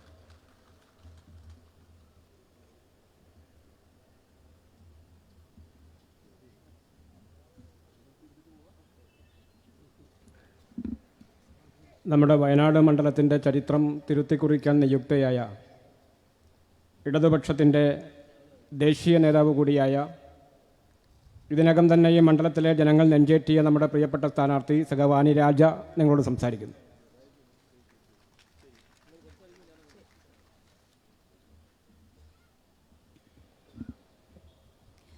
ബഹുമാന്യനായ അധ്യക്ഷൻ, തെരഞ്ഞെടുപ്പ് പൊതുയോഗം ഉദ്ഘാടനം ചെയ്തുകൊണ്ട് നമ്മളോടൊപ്പം ഇപ്പോഴും ഇവിടെ സന്നിഹിതനായിരിക്കുന്ന ഈ മണ്ണിൻ്റെ മതസൗഹാർദ്ദം, അതിന് ഒരു അണുവിട പോലും തകർക്കാനുള്ള ശ്രമത്തെ ഇവിടെ അനുവദിക്കില്ല എന്ന് അസന്നിഗ്ധമായി പ്രഖ്യാപിച്ചുകൊണ്ട് ഈ സംസ്ഥാനത്തെ ജനങ്ങളെ ഒപ്പം നിർത്തിക്കൊണ്ട് നമ്മളോട് കാസർഗോഡ് മുതൽ തിരുവനന്തപുരം വരെ ഇക്കാര്യം പറഞ്ഞു ബോധ്യപ്പെടുത്തി വരുന്ന നമ്മുടെ പ്രിയപ്പെട്ട മുഖ്യമന്ത്രി സഖാവ് പിണറായി വിജയൻ, വേദിയിലിരിക്കുന്ന ഇടതുപക്ഷത്തിൻ്റെ സമാരാധ്യരായ നേതാക്കളെ,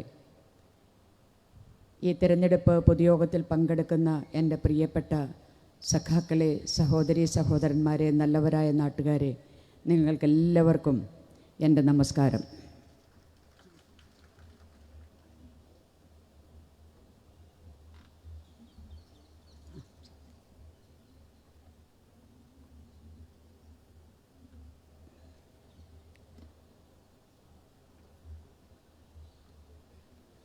നമ്മുടെയെല്ലാം നേതാവായ സഖാവ് പിണറായി ഈ തെരഞ്ഞെടുപ്പിൻ്റെ രാഷ്ട്രീയ സാമൂഹിക പ്രാധാന്യത്തെക്കുറിച്ച് വളരെ വിശദമായി നമ്മളോട് കാര്യകാരണ സഹിതം വിശദീകരിച്ചിരിക്കുകയാണ്. അതിനപ്പുറത്തേക്കൊരു വിശദീകരണം നടത്താനുള്ള ദുസ്സാഹസത്തിന് ഞാൻ മുതിരുന്നില്ല. ഒരു സ്ഥാനാർത്ഥി എന്ന നിലയിൽ നിങ്ങളെല്ലാവരെയും ഒരിക്കൽ കൂടി നേരിൽ കാണുന്നതിന് കഴിഞ്ഞ ഒരു മാസക്കാലമായി ഈ മണ്ഡലത്തിൻ്റെ വിവിധ ഭാഗങ്ങളിൽ വിവിധ വിഭാഗം ജനങ്ങളുമായി കൂടിക്കാഴ്ച നടത്തി സ്ഥാനാർത്ഥി എന്ന നിലയിലുള്ള പരിചയപ്പെടുത്തലും ഈ തെരഞ്ഞെടുപ്പിൽ ഇടതുപക്ഷ ജനാധിപത്യ മുന്നണിയോടൊപ്പം നിൽക്കണമെന്ന അഭ്യർത്ഥനയുമൊക്കെയായി ഒരു മാസക്കാലമായി ജനങ്ങളുടെ ഇടയിലാണ് ഇടതുപക്ഷ ജനാധിപത്യ മുന്നണിയുടെ വിവിധ മണ്ഡലങ്ങളിലെ നേതാക്കളോടൊപ്പം ഞാനും. അങ്ങനെ പോകുന്നതിനിടയിൽ ചില ആളുകൾ പെട്ടെന്ന് അതിൽ ചെറുപ്പക്കാരുണ്ട്, അതിൽ കുറച്ച് മുതിർന്നവരുണ്ട്, സ്ത്രീകളുണ്ട്, എല്ലാ വിഭാഗത്തിൽപ്പെട്ട ആളുകളുമുണ്ട്. എവിടെയെങ്കിലും ഞങ്ങൾ ഒരു സ്ഥലത്തുണ്ട് എന്നറിഞ്ഞാൽ അതിൻ്റെ അടുത്ത് വന്ന് കാത്തു നിൽക്കുകയാണ്. കാത്തു നിന്നിട്ട് ചിലർ ധൈര്യത്തിൽ ഉറക്കെ പറയുന്നു, ഞങ്ങൾ മുസ്ലിം യൂത്ത് ലീഗിൻ്റെ ആളുകളാണ്, എന്നാൽ അടുത്ത തവണ ഞങ്ങളുടെ പാർട്ടി മുസ്ലിം ലീഗ് എന്ന പാർട്ടിക്ക് വോട്ട് ചെയ്യുന്നതിന് ഇത്തവണ നിങ്ങൾക്കാണ് മാഡം ഞങ്ങളുടെ വോട്ട് എന്ന് പറയുന്ന മുസ്ലിം യൂത്ത് ലീഗിൻ്റെ ചെറുപ്പക്കാർ. ഇത് ഞാൻ ഇങ്ങനെ നിങ്ങളെ സൂചിപ്പിക്കാൻ വേണ്ടിയോ അല്ലെങ്കിൽ എന്തെങ്കിലും ഇത് പറയുന്നതല്ല. ഇത് എന്നോടൊപ്പം ഉണ്ടായിരുന്ന ഒരുപാട് സഖാക്കൾ സാക്ഷികളാണ്. അതേപോലെ UDFൻ്റെ പ്രവർത്തകർ അവർ വന്ന് പറയുന്ന ഒന്നുമില്ല, ആ ഒറ്റ ഒരു വാചകമേ ഉള്ളൂ, മതേതരത്വത്തിന് വേണ്ടി ഞങ്ങളുടെ വോട്ട് ഇത്തവണ നിങ്ങൾക്ക്, വേറെ ഒരു വർത്തമാനവും ഇല്ല. ഈ രീതിയിൽ ഉള്ള ഒരുപാട് അനുഭവങ്ങൾ നിങ്ങളിവിടെയുള്ള ഈ നിലമ്പൂരുള്ള ജനങ്ങളുമായി ഇടതുപക്ഷ ജനാധിപത്യ മുന്നണിക്ക് അതിൻ്റെ പോരാട്ടങ്ങളെ ശക്തിപ്പെടുത്തുന്നതിന് വേണ്ടി സ്ഥാനാർത്ഥിക്ക് വോട്ട് ചെയ്യണമെന്ന് അഭ്യർത്ഥിച്ചുകൊണ്ട് ജനങ്ങളുടെ ഇടയിൽ പ്രവർത്തിക്കുന്നു എന്നുള്ളത് കൊണ്ട് ഇത്തരം കാര്യങ്ങൾ നിങ്ങളോട് പങ്കുവെക്കണമെന്ന് ഞാൻ ആഗ്രഹിക്കുന്നു. അതുകൊണ്ടാണ് ഇത് പറയുന്നത്. ഞാൻ ഈ ഒരു മാസത്തിനിടയിൽ ഇങ്ങനെ പോകുമ്പോൾ പല മണ്ഡലങ്ങളും, അസംബ്ലി മണ്ഡലങ്ങളിലൂടെ, പഞ്ചായത്തുകളിലൂടെ പോകുമ്പോൾ വളരെ രൂക്ഷമായി ആളുകൾ ചില ചോദ്യങ്ങൾ ചോദിച്ചു. ആ ചോദ്യങ്ങളുടെ 2 ചോദ്യങ്ങൾ നിങ്ങൾക്ക് മുമ്പിൽ പറയാൻ ആഗ്രഹിക്കുക. ഒന്ന്, ഇനി എന്ന് വരും, അടുത്ത തെരഞ്ഞെടുപ്പ് പ്രഖ്യാപിക്കണമായിരിക്കും. മറ്റൊരു ചോദ്യം, ഉണ്ടാകുമോ ഇവിടെ? രൂക്ഷമായാണ് ചോദ്യം. അപ്പം ഞാൻ അവരോട് ചോദിച്ചു, നിങ്ങൾക്കെന്താ എന്നോട് എന്തെങ്കിലും ദേഷ്യമുണ്ടോ? അപ്പോൾ പറഞ്ഞു, പ്രധാനമന്ത്രിയാകുമെന്ന് പറഞ്ഞ് ഒരു സ്ഥാനാർത്ഥി വന്നു, ജീവിതത്തിൽ ഇന്നുവരെ വോട്ടവകാശം ലഭിച്ച് ഇന്നുവരെ ചെയ്യാത്ത ഒരു ചിഹ്നത്തിൽ, അതുകൊണ്ട് തന്നെ ഞങ്ങൾ വോട്ട് ചെയ്തു. പ്രധാനമന്ത്രി ആയില്ലെന്നതോ പോകട്ടെ, എന്നാൽ ഞങ്ങൾ ഒരുപാട് പ്രതിസന്ധികളിലൂടെ കടന്നു പോകുമ്പോൾ ഞങ്ങളെ ഒന്ന് കാണുന്നതിന്, ഞങ്ങളോടൊപ്പം ഒന്ന് നിൽക്കുന്നതിന്, ഞങ്ങളുടെ പ്രയാസങ്ങളൊന്ന് കേൾക്കുന്നതിന്, ഇപ്പോൾ ഇത് സിറ്റിംഗ് സീറ്റ് എന്ന് പറയുന്നില്ല, ഇപ്പോൾ അത് സ്റ്റാൻഡിങ് സീറ്റാണ്. ഇലക്ഷൻ പ്രഖ്യാപിച്ചല്ലോ, ഇവിടുത്തെ സ്റ്റാൻഡിങ് MP എന്ന് പറയുകയാണ്. അദ്ദേഹത്തെക്കുറിച്ച് പറഞ്ഞതാണ് ജനങ്ങൾ. അതുകൊണ്ട് വോട്ട് ചോദിക്കുന്നതിന് മുമ്പ്, അതിനുശേഷം ഇത്തരം ചോദ്യങ്ങൾ 2-3 ഇടത്തിൽ നിന്ന് ചോദിച്ചപ്പോൾ ഞാൻ അവരോട് അതിൻ്റെ എന്തുകൊണ്ട് അങ്ങനെ ചോദിക്കുന്നു എന്ന് ചോദിച്ചതിൻ്റെ അവർ പറഞ്ഞ ഉത്തരത്തിൻ്റെ അടിസ്ഥാനത്തിൽ എനിക്ക് ബോധ്യമായ ഒരു കാര്യം, ഈ വയനാട് മണ്ഡലത്തിലെ ജനങ്ങളുടെ അവരുടെ ഒരു ആത്മാഭിമാനമുണ്ട്. എനിക്കെൻ്റെ ആത്മാഭിമാനം എത്രമാത്രം വലുതോ അതുപോലെ തന്നെ നിങ്ങൾ ഓരോരുത്തരുടെയും ഈ മണ്ഡലത്തിലെ ഏത് പാർട്ടിയിലോ ഏത് ജാതിയിലോ ഏത് മതത്തിലോ പെട്ടവരാവട്ടെ, അവരുടെ ആത്മാഭിമാനത്തെ ഞാനും ബഹുമാനിക്കുന്നു. ഈ മണ്ഡലത്തിന്, എൻ്റെ നാട്ടിലൊരു ചൊല്ലുണ്ട്, ഈ കുഞ്ഞിന് ഈ കന്തീസ എന്ന് പറയും. ഇത്രയും ചൊല്ലിയാൽ മതി, മുഴുവനും ചൊല്ലിയില്ലെങ്കിലും കുഴപ്പമില്ല. ഈ മണ്ഡലത്തിലെ വിഷയങ്ങളെക്കുറിച്ച് എന്തിനേറെ വിഷയങ്ങളൊന്നും പറയണ്ട, വയനാട് എന്ന 4 അക്ഷരം ഇന്ത്യൻ പാർലമെന്റിൽ ഉയർത്താത്ത ഒരു ജനപ്രതിനിധി, ആ ജനപ്രതിനിധി ചെയ്തിട്ടുള്ളത് ഈ മണ്ഡലത്തിലെ ജനങ്ങളുടെ ആത്മാഭിമാനത്തിൻ്റെ മേൽ മുറിവേൽപ്പിക്കുകയാണ് എന്ന് കരുതുന്നത് കൊണ്ടാണ് വോട്ട് ചോദിക്കുന്നതിന് മുമ്പ് ഞാൻ ജനങ്ങൾക്കൊരു ഉറപ്പ് കൊടുക്കുന്നത്, ഈ മണ്ഡലത്തിലെ വോട്ടർമാർക്കൊരു ഉറപ്പ് കൊടുക്കുന്നത്. ആ ഉറപ്പ് മറ്റൊന്നുമല്ല, ഇവിടെ ഈ മണ്ഡലത്തിൽ ഇടതുപക്ഷ ജനാധിപത്യ മുന്നണിയുടെ സ്ഥാനാർത്ഥിയായ എനിക്ക് വോട്ട് നൽകി വിജയിപ്പിച്ചാൽ ഈ മണ്ഡലത്തിലെ ജനങ്ങളോടൊപ്പം രാവും പകലും ഇവിടെ ഉണ്ടാകുമെന്ന ഉറപ്പ് കൊടുത്തുകൊണ്ടാണ്, അത് വിശ്വസിക്കണമേ എന്ന് അരിവാൾ നെൽക്കതിർ എന്ന ചിഹ്നത്തിൽ, എൻ്റെ ചിഹ്നത്തിൽ വോട്ട് ചെയ്ത് വിജയിപ്പിക്കണമേ എന്നാണ് ഇപ്പോഴെ കുറേ ദിവസങ്ങളായി ഞാൻ ജനങ്ങളോട്, വോട്ടർമാരോട് വോട്ട് ചോദിക്കുന്നത്. പ്രിയമുള്ളവർ, നമ്മളിൽ വലിയൊരു പ്രതീക്ഷ, ഇടതുപക്ഷ പ്രസ്ഥാനത്തിൻ്റെ മേലെ വലിയൊരു പ്രതീക്ഷ ജനങ്ങൾക്കുണ്ട്. ആ പ്രതീക്ഷ അവരുമായി സംസാരിക്കുമ്പോൾ നമുക്ക് അവരുടെ മുഖത്ത് കാണുന്ന, തെളിഞ്ഞു കാണുന്ന ആശ്വാസത്തിൻ്റെ ഒരു പുഞ്ചിരിയുണ്ട്. ആ പുഞ്ചിരി നമ്മളോട് പറയുന്നത്, ഞങ്ങൾ നിങ്ങളോടൊപ്പം ഈ രാജ്യത്തിൻ്റെ ഈ തെരഞ്ഞെടുപ്പിൻ്റെ ഒരു പ്രാധാന്യത്തെക്കുറിച്ച് സഖാവ് ഇവിടെ സൂചിപ്പിച്ചു, സഖാവ് നമ്മുടെ മുഖ്യമന്ത്രി. ആ പ്രാധാന്യം എന്താണ്? ഈ രാജ്യത്തിൻ്റെ ഭരണഘടന അംബേദ്കർ നമുക്ക് നൽകിയ, ഡോക്ടർ BR അംബേദ്കർ ഈ രാജ്യത്തിന് നൽകിയ, സൂചിപ്പിക്കുകയുണ്ടായി ഈ രാജ്യത്തെ ഒരു മതാടിസ്ഥാന രാഷ്ട്രമാക്കണമെന്ന് കോൺസ്റ്റിറ്റ്യൂവൻ്റ് അസംബ്ലിയിൽ വലിയ സമ്മർദ്ദം അദ്ദേഹത്തിൻ്റെ മേലെ ഉണ്ടായി. ഭരണഘടന എഴുതി തയ്യാറാക്കുന്ന, അതിന് മേലെ ചർച്ച നടത്തുന്ന സമയത്ത് അപ്പോൾ ഡോക്ടർ അംബേദ്കർ പറഞ്ഞു, ഇഫ് അറ്റ് ഓൾ ഹിന്ദു രാഷ്ട്ര become A reality that will be the calamity for the country.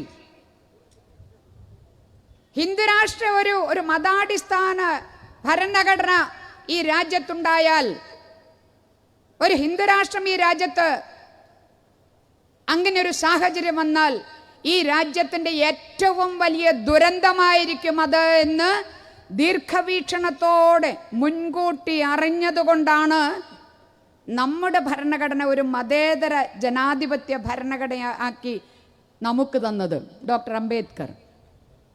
ആ ഭരണഘടനയുടെ കാതലായ ഈ മതേതരത്വവും ജനാധിപത്യവും, ജനാധിപത്യം എന്താണെന്ന് മുസ്ലിം യൂത്ത് ലീഗിൻ്റെ ചെറുപ്പക്കാർക്ക് മനസ്സിലായിട്ടുണ്ട്. അതുകൊണ്ടാണ് അവർ പറഞ്ഞത്, അടുത്ത തവണ തെരഞ്ഞെടുപ്പ് വരുമ്പോൾ ഞങ്ങളുടെ പാർട്ടിക്ക് വോട്ട് ചെയ്യാൻ ഇത്തവണത്തെ വോട്ട് നിങ്ങൾക്കെന്ന്. അതുകൊണ്ട് അവർ പറഞ്ഞത് ജനാധിപത്യത്തിൻ്റെ ഏറ്റവും വലിയ ഉത്സവമാണ് പഞ്ചായത്ത് മുതൽ പാർലമെന്റ് വരെയുള്ള തെരഞ്ഞെടുപ്പ്. ആ തെരഞ്ഞെടുപ്പ് പോലും ഇവിടെ ഉണ്ടാകുമോ എന്ന്, 1 നേഷൻ 1 വോട്ട് 1 ഇലക്ഷൻ എന്നാണ് മുദ്രാവാക്യം സംഘപരിവാർ സംഘടനകൾ നേതൃത്വം നൽകുന്ന, നയിക്കുന്ന ഫാസിസ്റ്റ് ഗവൺമെന്റിന്റെ പ്രധാനമന്ത്രി നരേന്ദ്രമോദി പറയുന്നത്. അതാണ് ജനാധിപത്യത്തിന്റെ കാര്യം. ദീർഘമായ പ്രസംഗത്തിലേക്ക് പോകുകയല്ല. മതേതരത്വം എന്താ? മതേതരത്വം, മതേതരത്വത്തെക്കുറിച്ച് ഒരുപാട് കാവ്യാത്മകമായി നമുക്ക് ദിവസങ്ങളോളം അതിനെക്കുറിച്ച് വിശദീകരിക്കാം. എന്നാൽ ഏറ്റവും ലളിതമായി ഒന്ന് പറഞ്ഞാൽ, അത് നാം ഒക്കെ ഇപ്പോൾ ഇവിടെ ഇരിക്കുന്നുണ്ട്. നമ്മളെ കേൾക്കുന്നതിന് UDFൻ്റെയോ അല്ലെങ്കിൽ UDFനോടൊപ്പം നിൽക്കുന്ന പാർട്ടികളുടെയോ അല്ലെങ്കിൽ ഈ നാട്ടിലെ ഒരു രാഷ്ട്രീയവും ഇല്ലാത്ത മറ്റാളുകളോ ഒക്കെ തന്നെ അകലങ്ങളിലിരുന്ന് നമ്മളെ കേൾക്കുന്നുണ്ട്. അവരങ്ങനെ അകലങ്ങളിൽ അങ്ങനെ നിൽക്കുമ്പോഴോ നമ്മൾ ഇവിടെ ഇങ്ങനെ ഇരിക്കുമ്പോഴോ ഇടത് വലത് പിന്നിൽ മുമ്പിൽ ആരിയ്ക്കുന്നു, ഏത് ജാതി ഏത് മതം ഇരിക്കുന്നു എന്ന് നോക്കിയല്ല നമ്മളിവിടെ ഇരിക്കുന്നത്.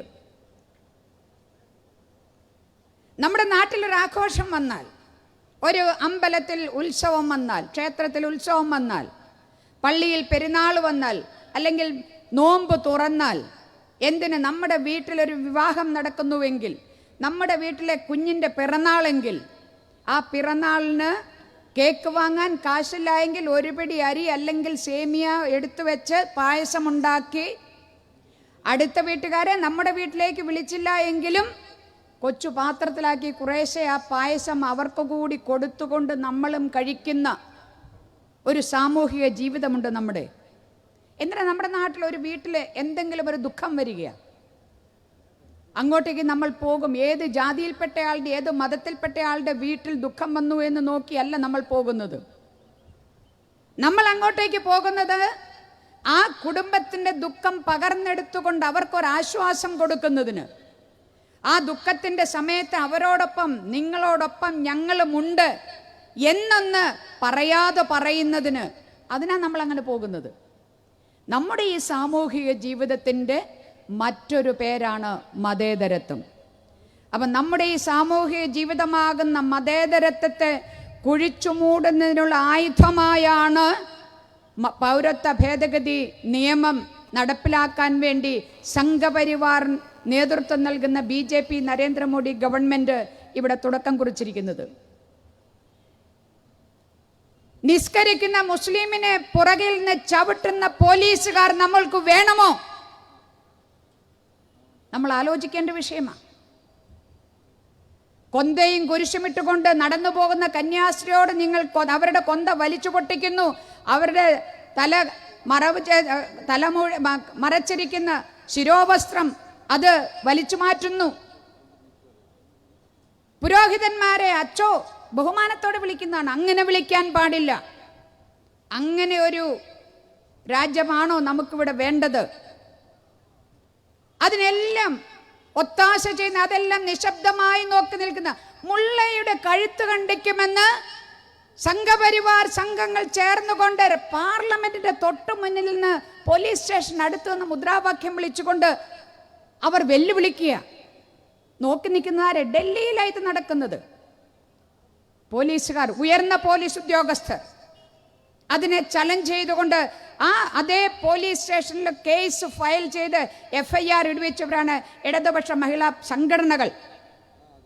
ഇതേ സംഘപരിവാർ പ്രഖ്യാപിക്കുന്നു ഈ രാജ്യം ഒരു ഹിന്ദുത്വ രാഷ്ട്രമാണ്, അതിലെ ആദ്യത്തെ ഹിന്ദുത്വ ജില്ലയാണ് ഈ ജില്ലയെന്ന് പറഞ്ഞ് ഡൽഹി പട്ടണത്തിലെ ജില്ലയെ പ്രഖ്യാപിക്കുക. എന്നിട്ട് പറയുന്നു എല്ലാവരോടും, എന്താ പറയുന്നത്? ഹിന്ദുക്കളായ ആരും മുസൽമാന്മാരുടെ കടകളിൽ നിന്നൊരു സാധനം വാങ്ങാൻ പാടില്ല. നമ്മൾ അങ്ങനെയാണോ? ഏത് ജാതി ഏത് മതത്തിൽപ്പെട്ടവരാണ് കച്ചവടം നടത്തുന്നത് നോക്കിയാണോ നമ്മൾ സാധനം വാങ്ങാൻ പോകുന്നത്? പറയുന്നു അവിടെ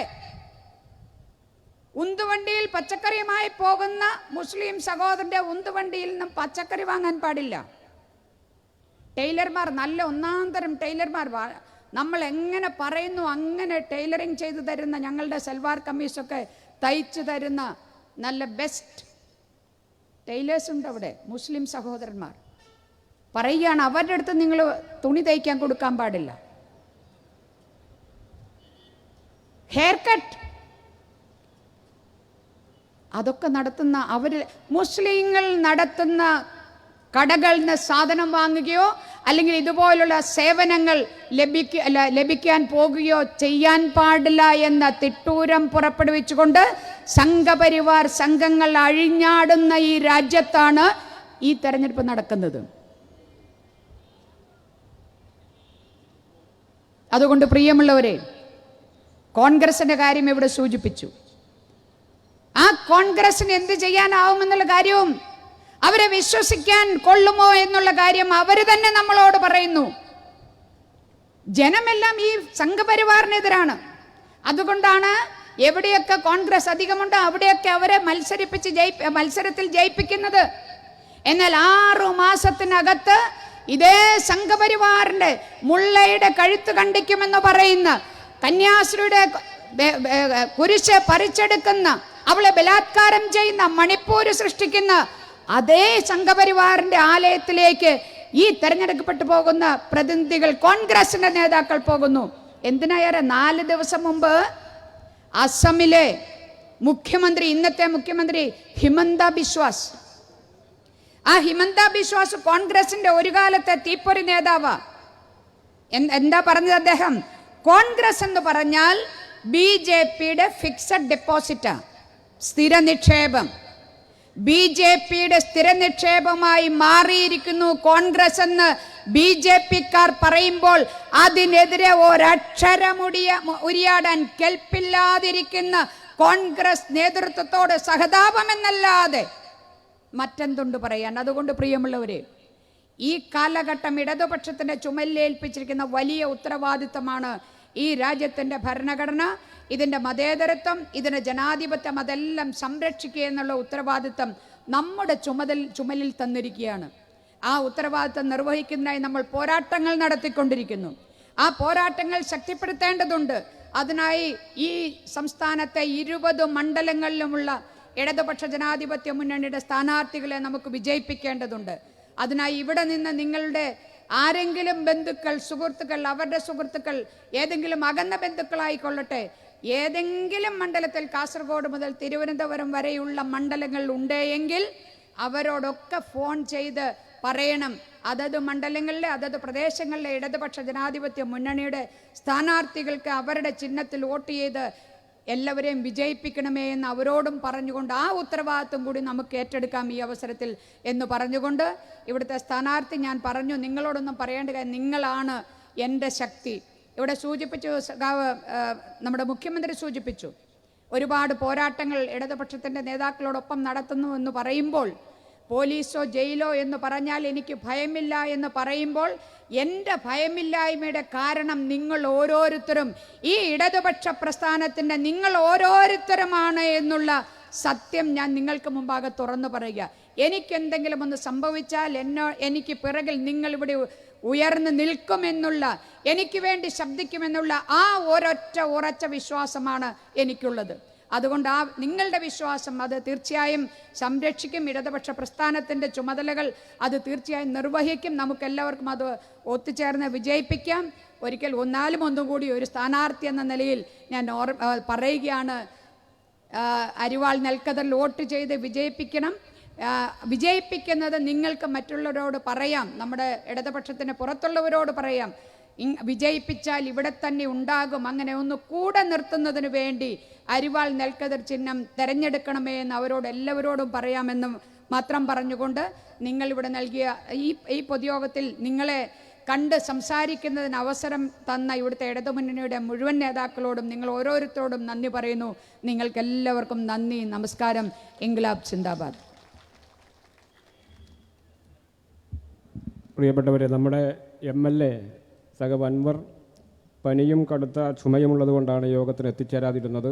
യോഗം ഇനി നീട്ടിക്കൊണ്ടുപോകണം എന്നുദ്ദേശിക്കുന്നില്ല. ഈ യോഗത്തിന് നന്ദി രേഖപ്പെടുത്തുന്നതിന് വേണ്ടി ഇടതുപക്ഷ ജനാധിപത്യ മുന്നണിയുടെ തെരഞ്ഞെടുപ്പ് മണ്ഡലം കമ്മിറ്റിയുടെ കൺവീനർ ശ്രീ പരുന്തൻ നൌഷാദിനോട് അഭ്യർത്ഥിക്കുന്നു.